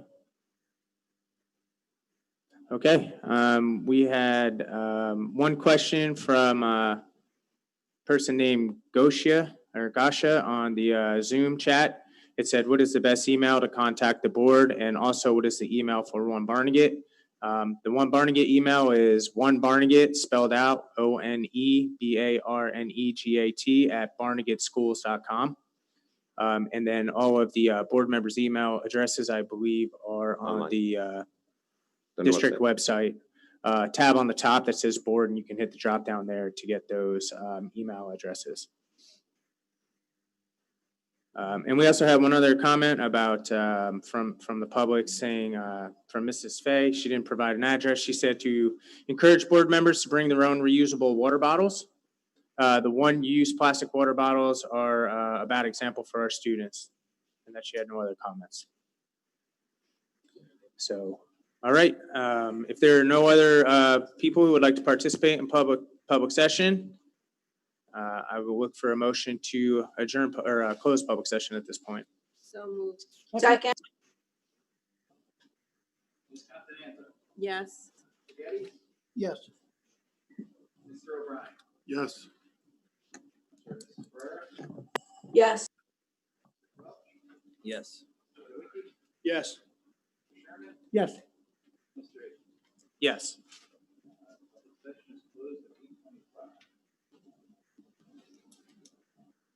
Okay, thank you. Up next is item number 7. We have Finance Committee motions numbers 1 through 7. Looking for a motion for those motions. So moved. Second. Is there any board member discussion or questions on this item? Roll call vote, please. Yes. Yes. Mr. O'Brien. Yes. Ferrera. Yes. Steve, I could just about hear you. Because I don't have the mic in front of me. Is that better? Mr. Zawicki. Yes. Mr. Sherman. Yes. Mr. Hickey. Yes. All right, motion's carried. Item number 8, buildings and grounds motions. We only have item number 1. Can I have a motion for that? So moved. Oh, there's a number 2 as well? Oh, yeah, numbers 1 and 2. Thank you. I'm sorry. All right, my apologies. I missed Mr. Quelch on that last roll call vote. Yes. Okay. I read your mind. I'm sorry. I'm sorry, so I have a motion for the buildings and grounds. I just need a second. Is there any questions or discussion on either item on the buildings and grounds? I did have a question on the ESIP program. Mr. O'Brien, go ahead. I noticed on the presentation for the ESIP, there's a return on investment calculation. Some of them are really, really long-term. I was wondering if the selection process, so it looks like it aggregates them all. I want to give an example here. We have, just find it, sorry. An item like high school replacement boilers optimized controls, the payback years is 77.8 years. That's well beyond the useful life of the boiler. Are those going to be selected based on the return at the individual level, or are you only using the school rate of return at 20 years, which would be significantly shorter without that investment? All right, it might be easier to answer that question of the main objective of that ESIP. That firm identified a bunch of energy conservation measures. You'll notice there's a number of things like solar, for example, has a very quick payback. And the objective of the ESIP is to have a budget neutral approach to fixing some of our older equipment. So we may have a boiler with a larger payback because that's what it's defined as. The boiler in question, and I'm not sure which one it is, but if that boiler in question was failing us now, we would use that to replace it because we're aggregating that with the solar savings that we have.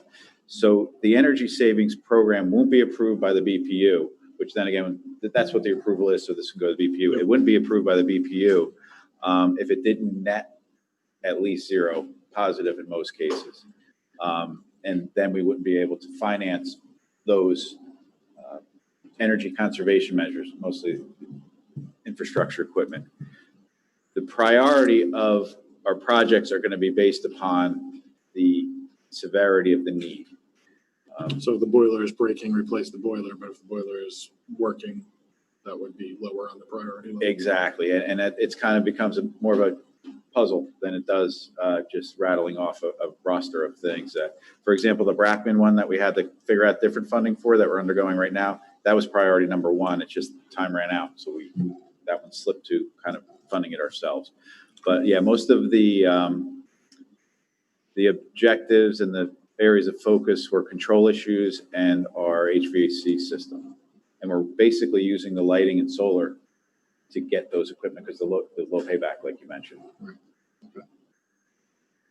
But the bottom line is there's a zero impact to the budget. That's hopefully more of a positive impact to the budget, but it's not going to be a negative, that's for sure. So, I mean, just to kind of reiterate, that's just to send it to the BPU. When that comes back approved, hopefully by next meeting and in the finance, which you'll see, we'll have the finance side of it, which that'll approve the mechanism to go now get the funding to support these projects. And I'm trying to arrange a little bit more of a comprehensive, detailed presentation to the full board and the public with our architect and our financial people. So you can see exactly what's going on. So, hey, we're going to go out and get this money. What are we spending it on? And that's what our architect's going to tell us. Gotcha. Thank you. Do you have any further questions, Mr. O'Brien? No, that was it. Okay, thank you. Any other board members? Okay, proceed with the roll call vote. Ms. Continenza. Yes. Mr. Geddes. Yes. Mr. O'Brien. Yes. Mrs. Pereira. Now we can't hear. Now we can't hear. Yes. Mr. Quelch. Yes. Mr. Zawicki. Yes. Mr. Sherman. Yes. And Mr. Hickey. Yes. Okay, motion's carried. All right, we are on item number 14, Education Committee motions. Looking for a motion for items numbers 1 through 5. So moved. Second. Is there any board member discussion or questions on any of these items?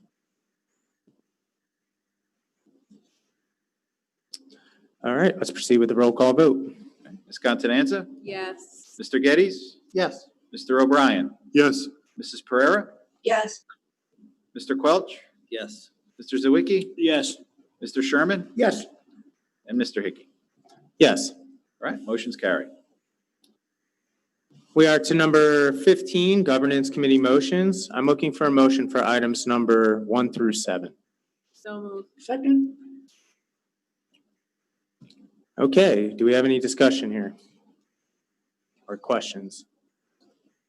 Just a question, since this is a living document, would you be communicating to the board and the public if the document changes significantly? Yeah, the 100%. And similar to like where you see on motion 6, which was our school health related, that was for spring. That's on here because there was a change just to update how we were doing testing for special education children. So yes, that would be something that if we made any significant changes, we were looking for approval, that would be something that would go through, the normal channels of discussing it, vetting it, and then it would go on there for a recommendation, a vote for a change. Do you have any other questions, Mr. Geddes? Any other board members? I have a question along those lines. So how are you going to consider substantive changes that would require escalation? I guess, how do you decide what will require a revote? So I think it would be like if the governor came out and changed the guidance to the schools, or if there was something, internally that we decided as a group that we wanted to go back and revisit. So, let's say, for sake of argument, let's say half of our population came out and said, you know what, at second thought, we want to go virtual. And that left that we were already at 50% capacity of people that wanted to come back. Then I would approach the board and say, why don't we alter the group 1, group 2 and have the students come back full-time because only half the kids want to come back anyway. That would be something that internally we might make a decision to make that adjustment. That would be something that would be recommended to the board to change and then alter it. I think the most obvious thing would be if the governor came out with updated guidance saying, at this point the curve is flattened and we feel that it's safe for students to return to school, then we would come back and I would make that recommendation to the board then. Okay, thank you.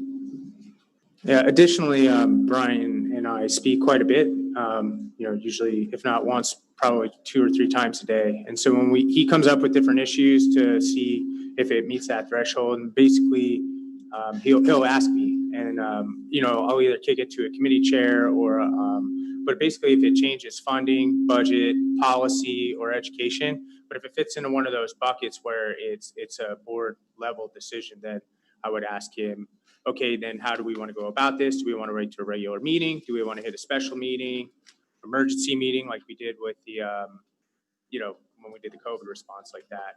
And then there's been certain issues where it comes up where I've sent you guys each text individually, or I've made phone calls to kind of get a feel for what we're willing to support, so that we can kind of shape that a little bit before we get together as an entire board. So, do you have any further questions? No, I'm good. Anyone else? I have no questions, but I do have something to say.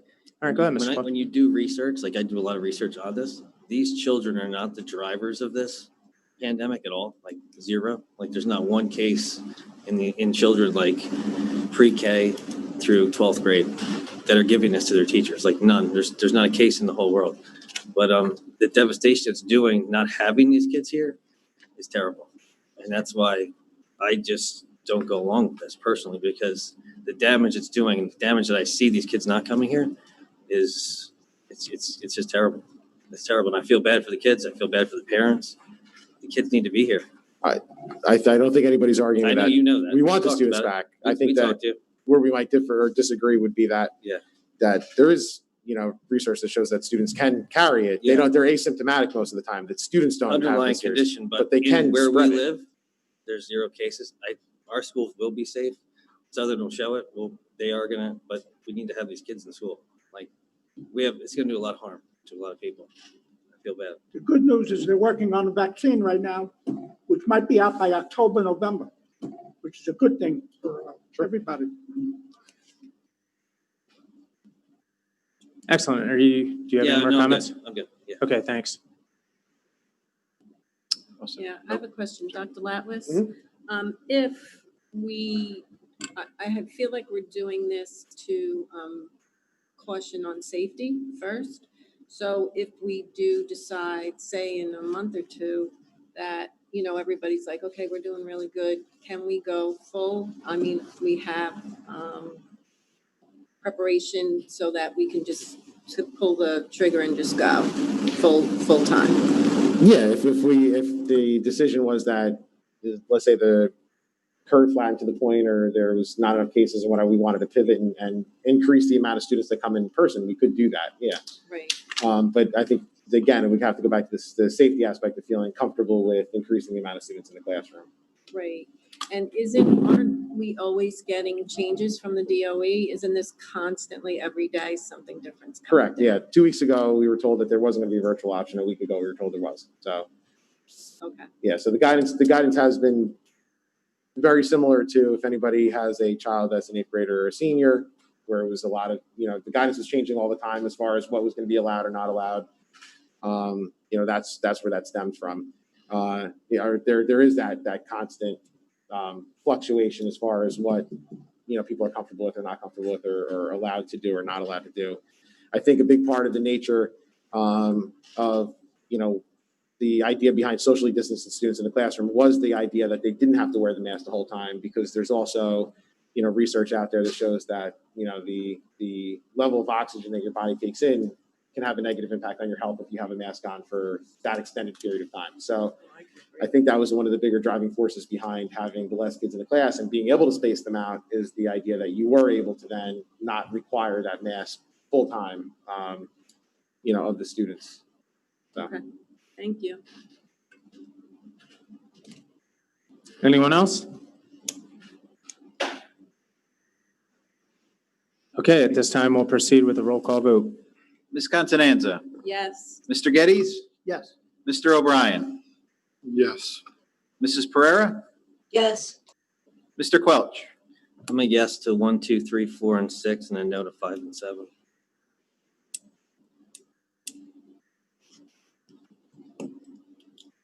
Mr. Zawicki, Yes. Mr. Sherman, Yes. Mr. Hickey. Yes. Okay, motion's carried.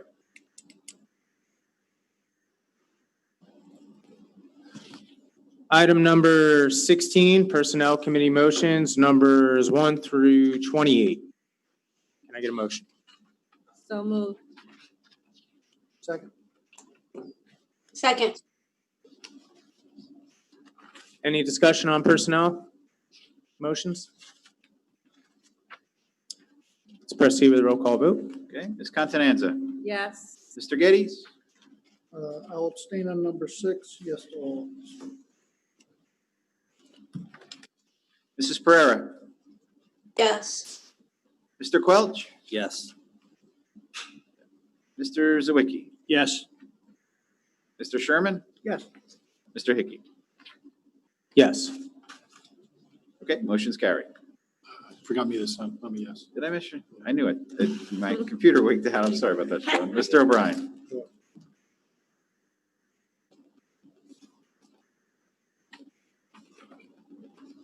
Motion carries. Oh, I'm sorry. Yes.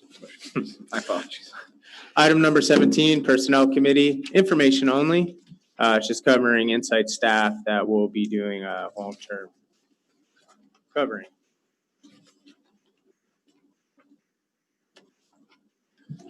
Okay, we are now at item number 18, executive session resolution, where we'll be discussing legal matters. This time, I would like to get a motion for executive session. So moved. So moved. Ms. Steve, Constanza. you gonna be sending a link, Steve? Will do, yep. Mr. Geddes. Yes. Sorry. He said yes. Yeah, okay. Yes. I'm all paranoid that I missed somebody. No. Mr. O'Brien. Yes. Mrs. Pereira. Yes. Mr. Quelch. Yes. Mr. Zawicki. Yes. Mr. Sherman. Yes. Mr. Hickey. Yes.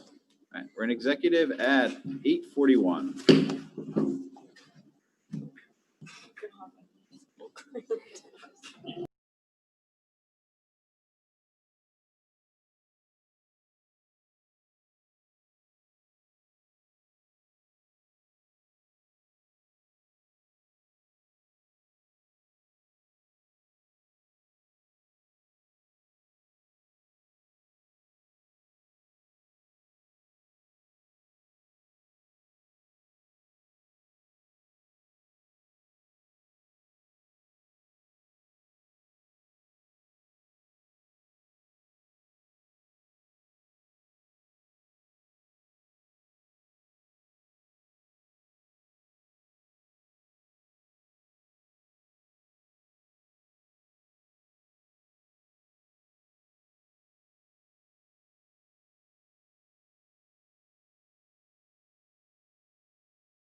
Constanza. can just about hear you guys.